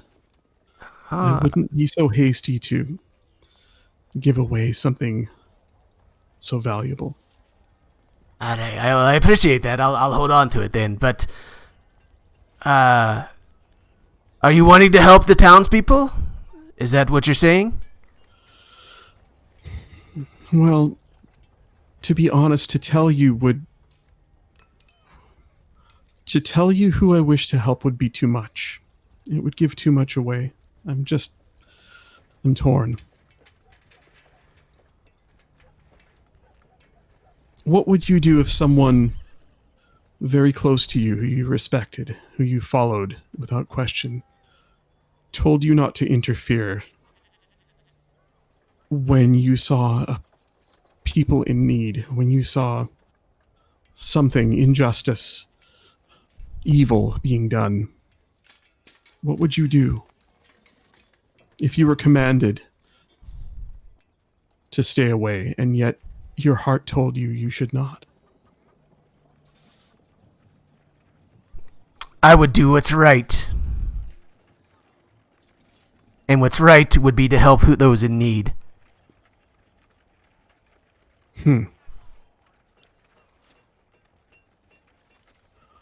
Someone among you is not who they seem.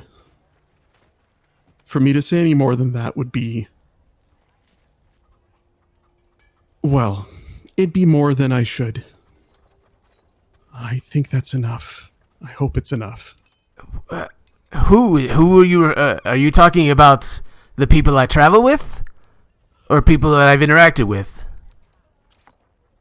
She looks down and just shakes her head.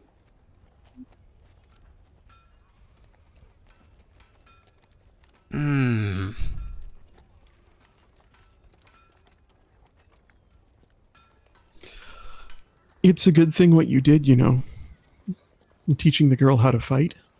It's nowhere near enough, I know. That sort of thing takes weeks, months, but remember the little people and help them where you can. They will someday be your greatest allies.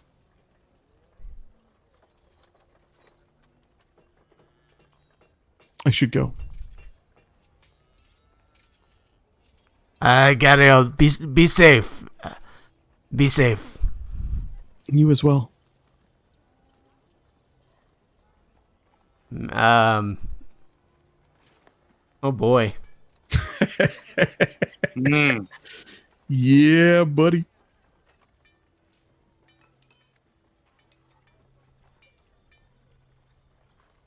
I don't even know what to do with that. Share with your party. Share with your party. Sow seeds of dissent. Man. Oh boy. Okay. Kill them all. Their deaths will reveal their deception. Deeps is a true betrayer. Oh, let's see. I like how it wouldn't be narrowed down to like the party, or is it just people that we are traveling with? Well, look. I mean, if I Oh. did that, it'd just be too easy. Yep. It's clearly Noro. It's clearly Nora. He's actually a Grey Dwarf in disguise. He's actually a giant bar of soap. Yep. Hey guys, how's it going? I'm Soapy. Like lavender. Scribble, you and Ulrich head towards the miners' exchange and find Halia inside. She looks up, a pleasant look of pleasant surprise on her face until she sees Ulrich behind you, and her mouth curls down at the corners. Oh, hello. Sorry, this is Lenine. No, sorry, the other one. Halia. Oh yeah, Oh, right. Did I Bitch say face Lenine? McGee. I didn't think I said Lenine, but I'm not running on a lot of sleep. And she looks up and, oh, hello. What can I do for you? She looks You down. seem at Scribble. down. No, just busy. Busier than usual. I've brought you a gift.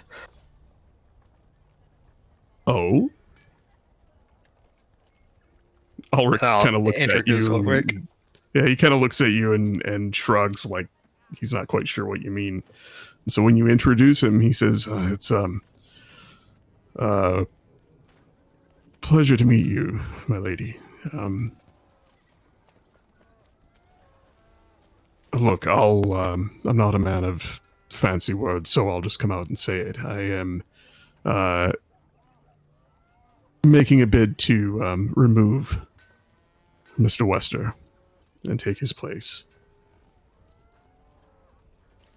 I think you have an idea why.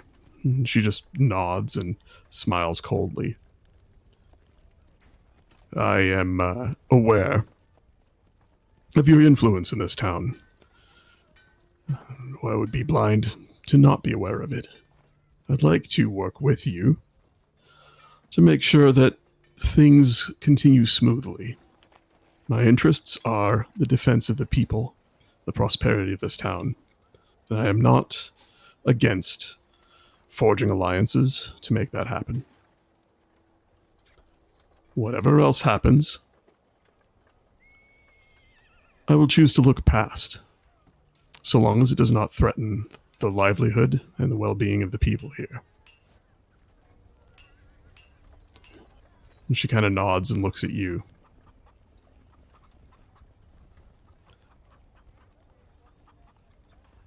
So do you work for him now? I do not. I work for myself. Well, I think you'll find that my pockets are somewhat deeper than our friends here. She looks back at Ulrich. Do you have a problem with The business I do. And he looks about the place. And, you mean the business you do here or the other business? Any of it. I have no reason to. Good. I think we have an understanding. Does that mean I have your support? Let's just say I won't raise my voice against you. Well, that's better than I hoped for. I look forward to future conversations, I suppose. He looks down at you. Help me out here. I don't... Is this what we wanted? This is good. She smiles broadly at that. Right. I'll go. Lovely meeting you. And he turns and sort of awkwardly leaves. He is so far out of his league here, isn't he, my little friend? But he's not hiding in a barn. Yes, but he's a good man, and that's a problem. It's only a matter of time before his conscience gets the better of him. It's only a matter of time before his true colors show. And before I'm not allowed to, conduct business as freely as I'd like. But if it brings peace to the town, for now, the business can flow. So tell me, if Harbin goes, what will the spider think of that?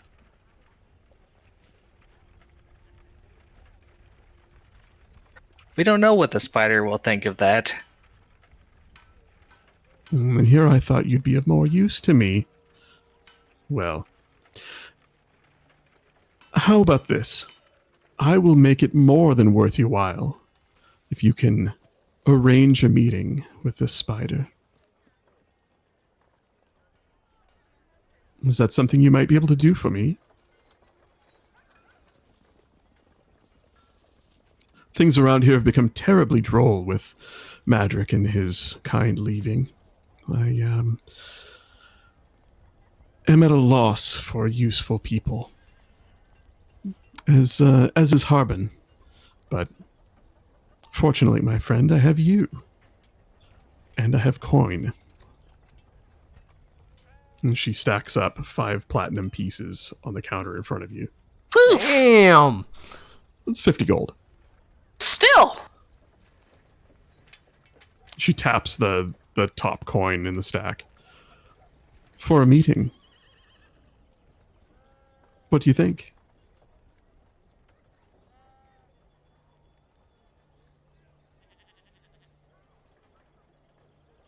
If I run into the spider, we met his sister. And Oh, you did? the one that you spoke of that could shapeshift.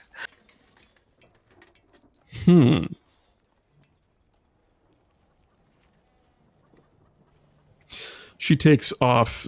She takes the 5 platinum pieces, and she stacks 2 of them up, and taps the top of that stack and says, "For that last one," and then stacks the other 3 up, "For the sister." And then she taps both stacks and says, "For the spider himself." How about that?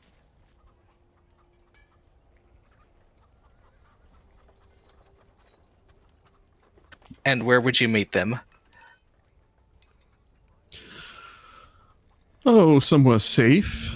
A place of my choosing. Here. They're crafty folk. I'm sure they can find a way to meet me here. Have a quiet chat in my office. If they have another place they prefer to meet that I find suitable, I'd be willing to hear it.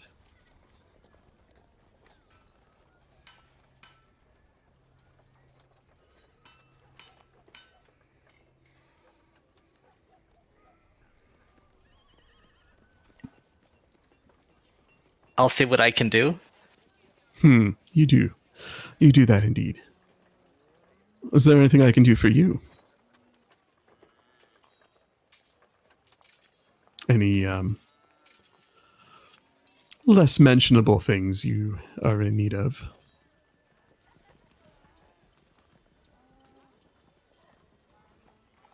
I'd like to purchase a disguise kit. Interesting. Well, let me see what I can find. And she goes in back and rummages around a bit as I search for a price.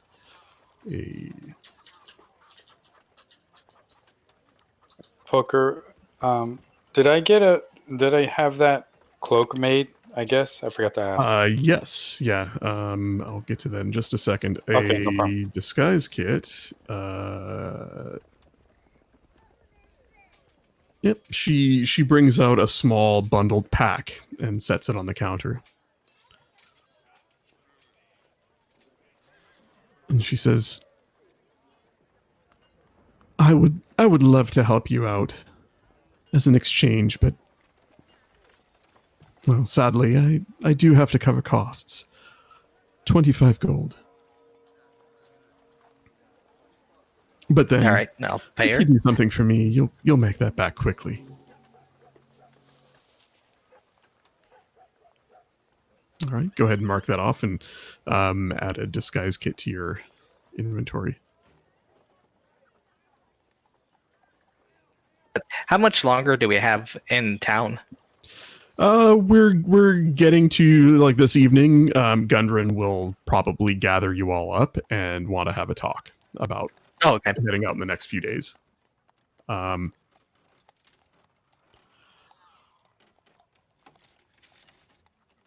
actually, unless anybody else has anything pressing they want to do, I guess Scribble, you would go back to Lenine to get your cloak. Noro would go back to Lenine to get his cloak.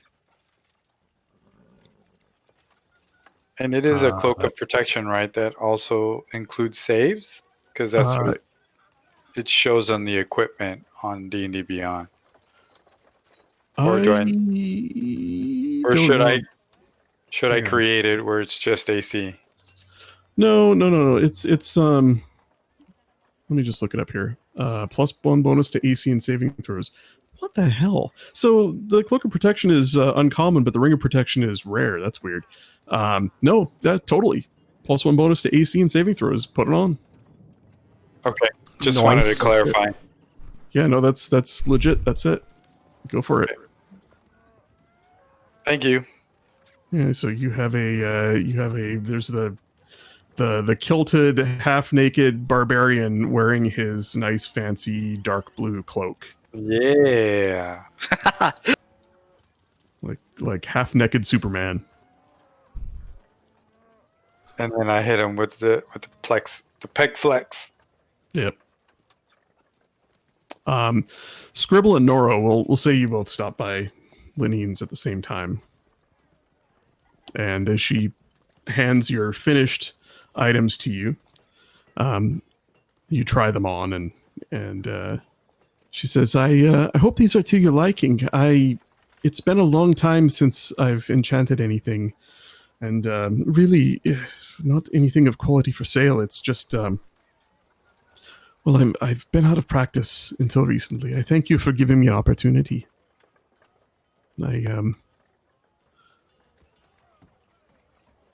I shudder to think what my friend Albrecht would have thought had he seen my shoddy work on these, but I hope they're good enough for you."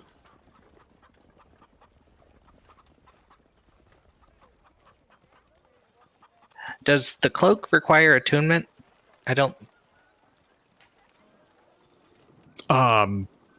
Yours definitely does not. It's I'm pretty sure it's a common magic item. Noro maybe. Mine does, yeah.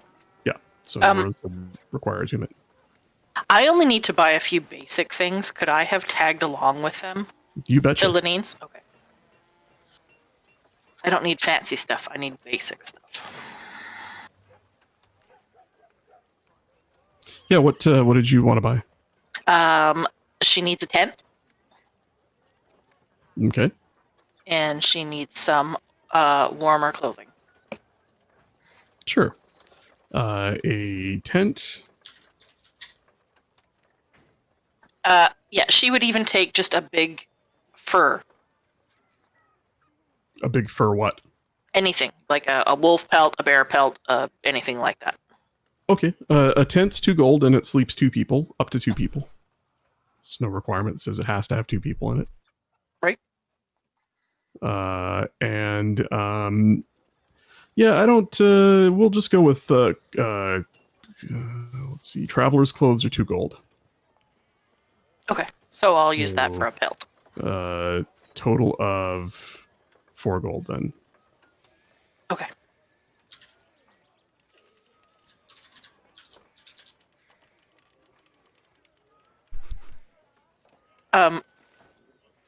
When she mentions her friend, Thank you. Lunalia's somebody picked ears up will on that. perk up. Well, which is why I'm like, I'm tagging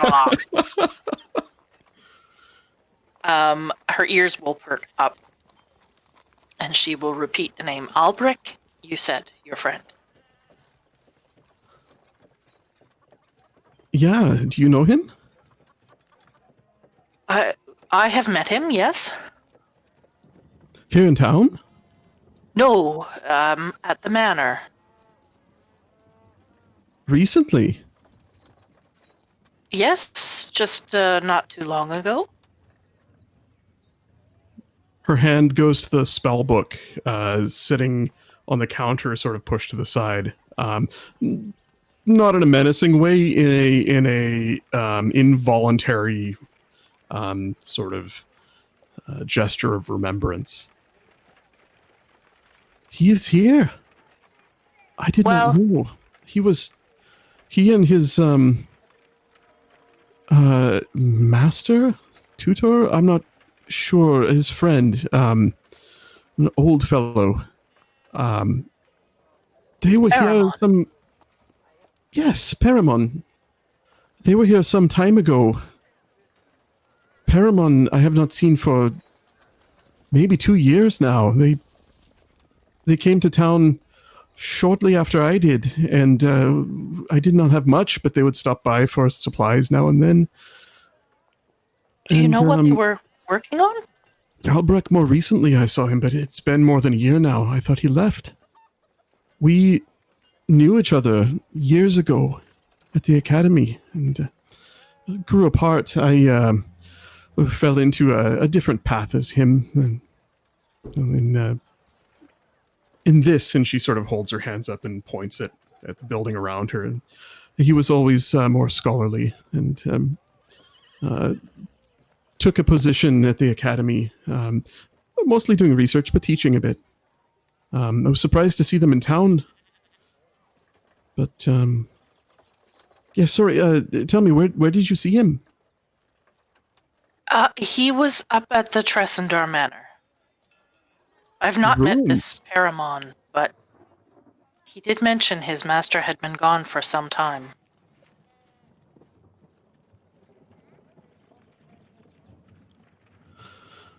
Well, I must go see him if he's still in town. It's been so long. He's not in town. Unfortunately. Noro's standing there. I can imagine Noro's face going from like smile to just, oh god, oh unfortunately, he met somewhat of a tragic end. Then she looks towards Noro, who split him in twain. What? He's quite dead. Oh no. I don't remember anything. Oh come on, you remember the body. You spent a night in a room with it. Yes, you remember Noro. You cut him in half, right through his head to his crotch. Jesus Christ, you actually say that? Yep. Oh boy.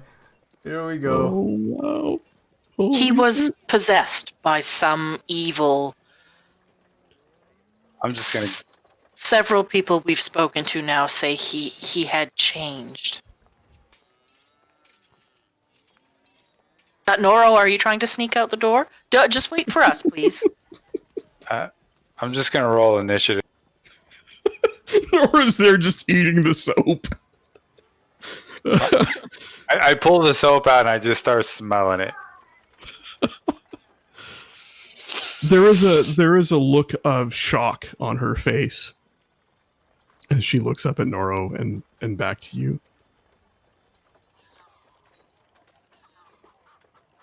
What happened? Well, you see, sometimes Noro slips into a bit of a rage and can't control himself. No, what happened to Albrecht? That's what I'm explaining. You said he was possessed? By what? Yes, we've read it through his journal. It seems he was doing some sort of research up at the Tressendar Manor. There's crypts below.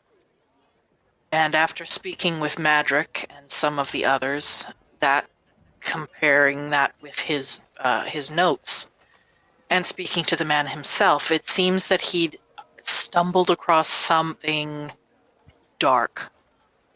And apparently over time he'd grown to be less and less himself.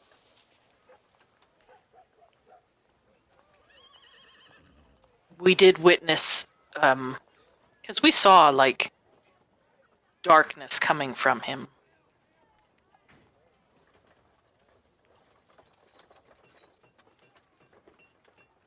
This Didn't is too much. I don't... I need you to leave. Take your things and go. She looks at you, Linalia, and just says, I'm sorry. I need you to leave. Deebs, you told her he was alive? Yeah, he told her that Madrick's alive, and he's not a... Yeah, he told her he's cursed, and we can't kill him. No, not Madrick. No, man. Albrecht. I'm answering Lucid. Oh. Oh. Yep. I'm sorry to have to tell you this news, but lying would spare you nothing. I thank you for your honesty, but I need you to leave. You can see her eyebrows have knitted together into a look of anger. Her hand on the spellbook is starting to shake. I'm out the door. Yeah. So she'll head for the door as well, and she'll, tug on Noro's new cloak. Come on. As the two of you exit the door, with nobody around it, slams shut hard behind you.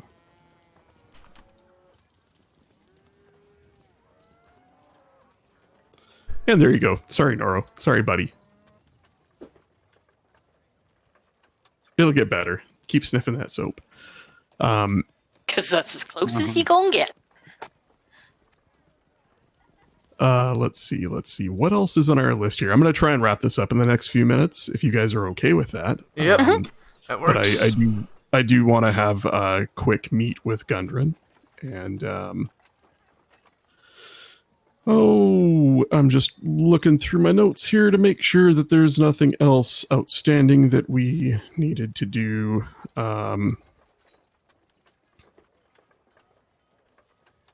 Yeah, with Solmgon, I definitely want to hold off on the town meeting and Harbin thing, just because they've interacted in the past, and I feel like it wouldn't be genuine if we did that without him here. Mm-hmm. Also, if there's anything else he wants to do before Harbin's out of the picture, that's an opportunity that I don't want to take away. So, let's see. Yeah, I think Lunalia and Scribble, or just Lunalia by yourself. I don't recall entirely what you would have gone back for the potions. Was it just the potion of climbing? Yeah, and she said that she'd have health potions, but I don't think we actually need any. I don't think so, but it's basically it's a standing offer, and she is actually, if you go with Gundren, she'll be, not too far away from you guys, where you can just go and buy things from her from time to time. She has the ability to make more expensive stuff, just nothing. I looked at the list, and there's nothing on that list that you guys can afford yet. So I grabbed the one potion, the giant strength potion that somebody could possibly afford in the party. But don't worry, we'll get there. The more things you kill, the more cash you get. You guys would have had roughly twice the gold that you have now. If you hadn't made as many allies, and if you had killed more dudes. But I mean, damn, making alliances definitely made things a lot easier. And has built you a bit better of a power base, which is cool. So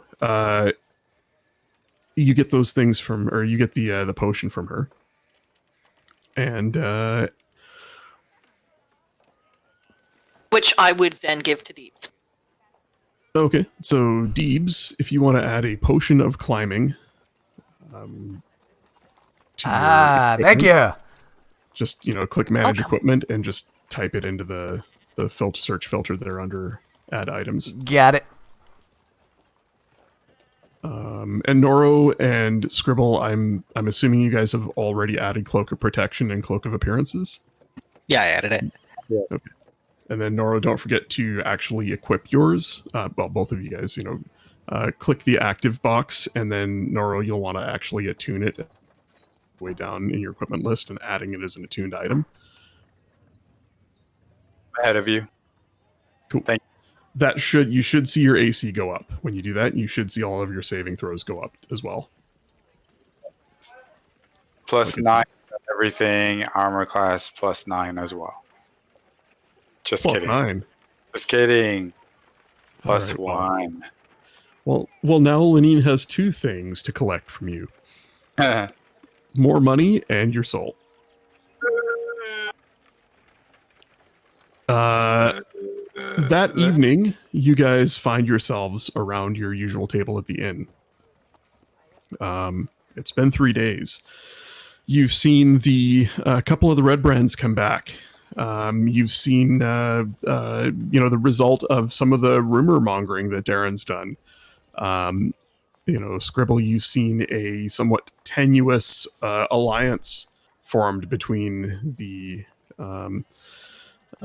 your upstanding friend who may become town master and the underhanded legitimate business person here in town. Tal has been quiet. Those of you who went to collect weapons would have run into him and maybe had a chat with him. Solmi has been around, but a little quiet lately. I imagine at one point you probably would have seen her and Tal having a quiet talk. But I'll leave that up to Solm to maybe fill in what she had done these last 3 days.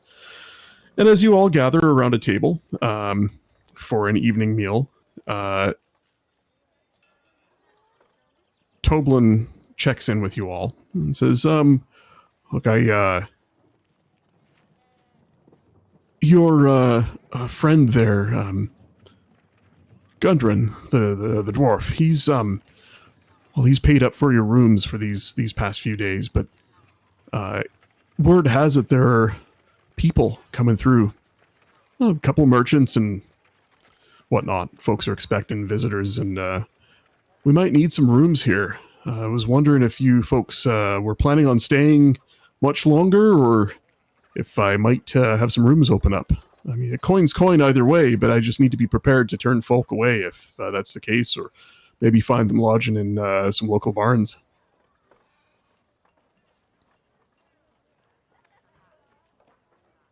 Is Gundren sitting with us? Well, about that time, Gundren walks up and he says, "Hi, maybe we should have a talk and sort this out. So,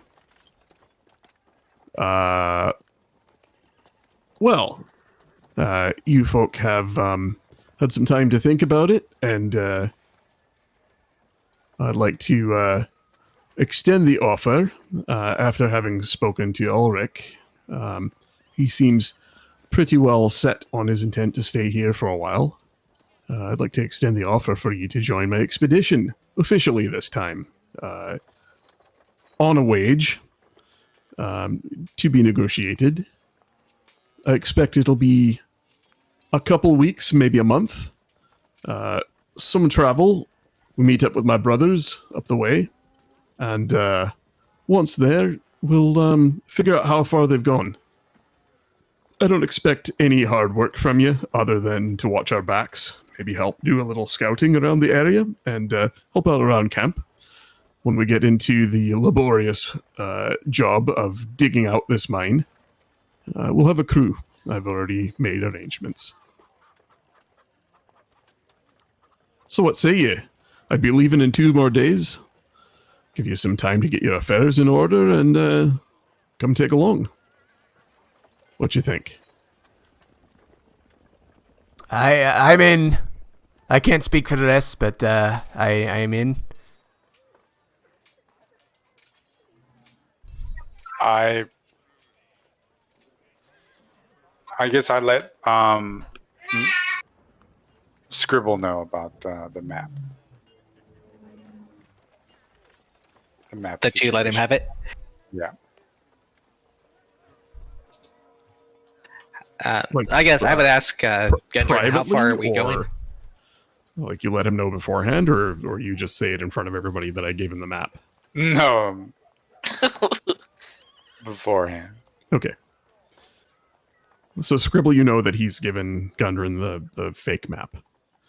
Well, it's not far. Just having a look at the map here. No more than a couple days' journey up into the hills. The direction of Axholm, and he looks at Deebs, but not quite so far. And we'll get up into the foot of the mountains there, and our base camp is it's below the snow, but high up enough that it's chilly. So you might want to pack an extra layer.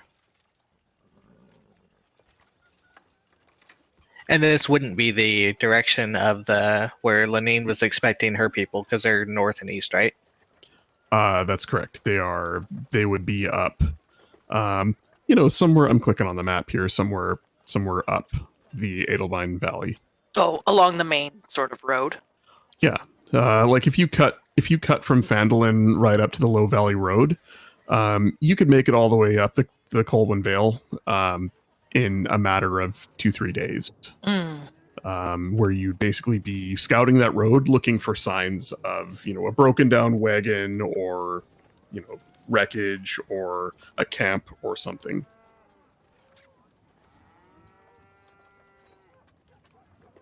The reason I wonder, and this can be over the party, is that Lunalia has just upset Lenine, who may interfere with the party's plans to install Ulrich. She seemed very upset with us. Oh, yeah. Well, I mean, she's upset in general. Yeah. Like she just found out that somebody she's known for, for years is dead, and that you guys killed him. Should we try to do her the favor of finding the party first? That's kind of what I'm thinking. I mean, it won't bring him back. It won't fix things, but, maybe it will get us back in her good graces.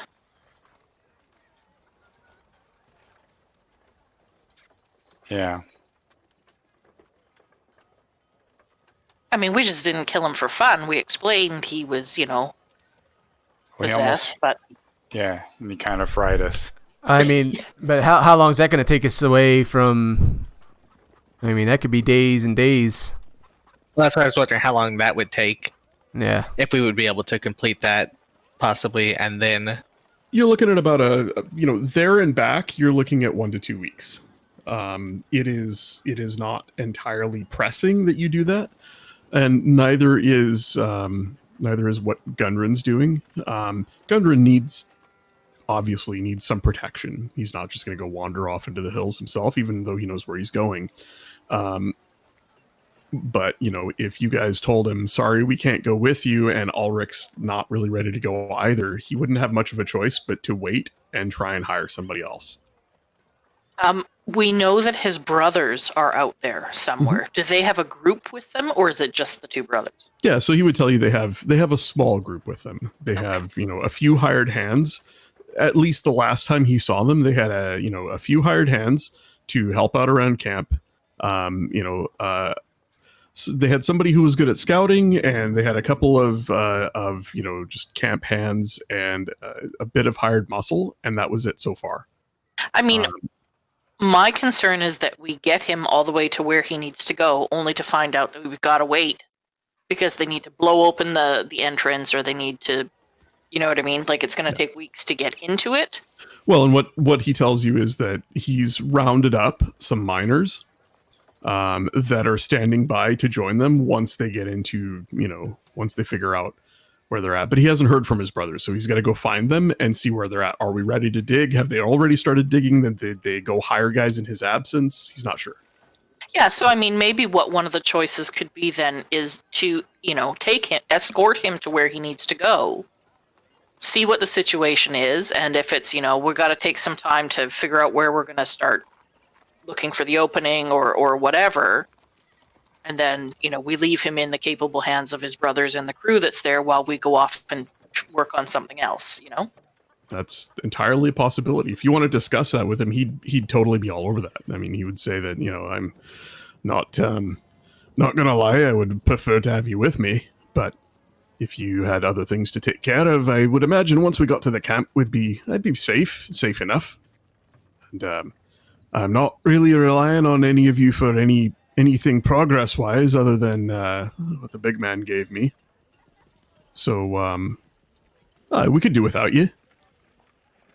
Safe escort to the camp, and then you go off on your way. In fact, if you're headed north, there is a small pass through the mountains that would shave off a couple days.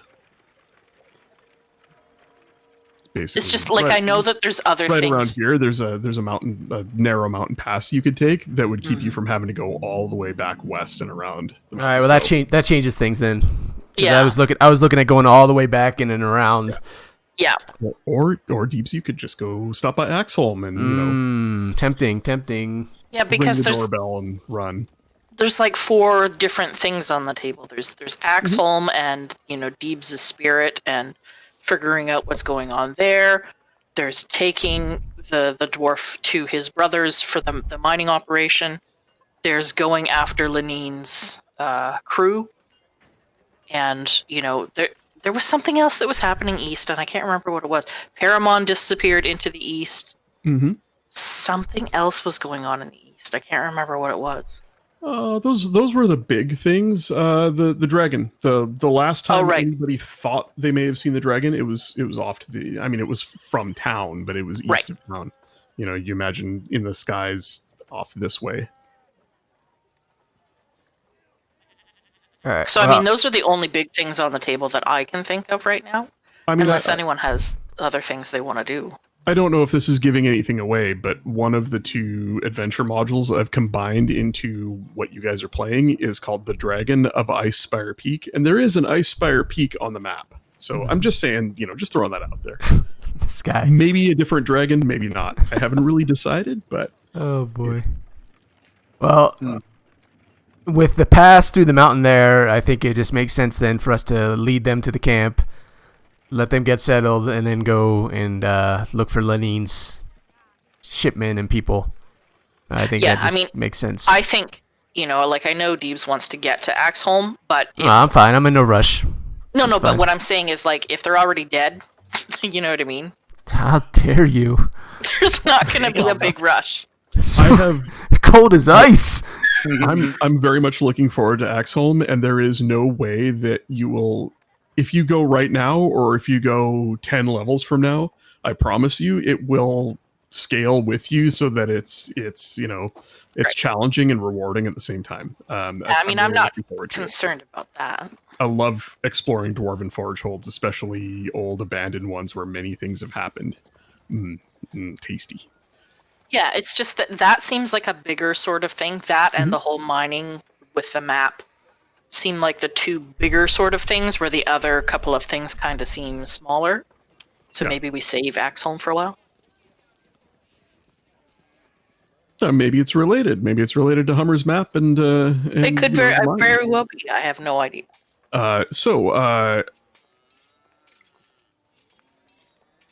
Yeah, so you guys and you know, we should check in with Solm before we make a hard decision. Yep.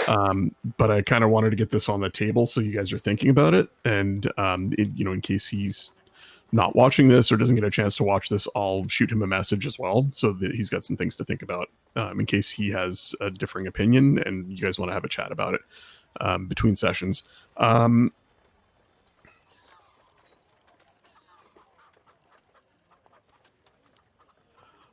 Deebs. As you're all sitting around the table talking, Oh no. Here we go. you look out the window as your table is situated by windows that look out on the town square, and you see out in the distance, in the, you know, as evening turns to night, and the glow of the moon lights the grassy slope. Oh. What do we do there? Nothing. Did you just roll initiative? Oh. Nice. You see the moonlight light a silhouette, tall and slender. You think it's Gariel. And you can tell just sort of by the shape of that silhouette that she is, again, looking... You imagine that worried look on her face as she looks your direction. And the head bows, and then she walks off and out of sight. I get up and head out there and call for her. You And head what out does there. that sound like? Gariel! Gariel! It's the dwarven mating call. You get out there looking for her. You don't find her. But you hear a psst. Hey, my friend. Who is You it? look, and in between the buildings is a short halfling, Carlo. What's up, Carlo? Come here. Carlo, what's going on? Shh, quiet.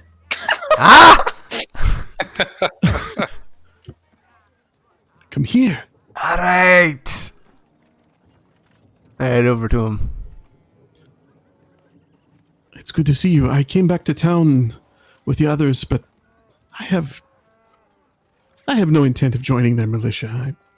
It's not for me. I'm not sure if I'm going to move on or not, but I thought I owed you something. And he looks around, and there's a very sort of nervous twitch. I found something in the castle after you left, What is it? in a barrel. I wasn't sure until I saw him. That dwarf who sits with you at the table. I found his body in a barrel. And that's where we'll end tonight. You son of a bitch! Oh my goodness. Oh, I'm so glad it wasn't somebody in the party. Yes. Nice job, Scribbles, on the fake map. Clutch. Fucking clutch. Yep. Well, Gar- I'm just... Gar- Gariel, Saloon's Moonlight. Oh, man. I'm just worried that, you know, we're gonna, you know, really start trusting. I almost called him Durgadin. What is his name? Dahlgren? Oh. Dahlgren? Yeah. We're gonna start trusting him, and he's gonna be like, "Wait a minute, this map is a fake." And then No, we'll be you- like, you- "Yeah, actually." You mean Gundren? Gundren, yes. Yeah. Mm-hmm. Wow. That's why when he saw the map, he was like, "Yep, it's just like I remember it. Ah, the map, exactly as I remember it." And that's why he Big he fat got mouth. the detail wrong last session. He got the detail wrong about compensation for delivering the wagon. Mm, When he said, "I'll have to when we get to town, I'll have to pay you for that," and you guys were like, "Elmar already paid us." He's like, "Oh, right." That's why there was a couple other hints in there. I'm gonna stop the stream. Carla could be lying. Thanks for watching.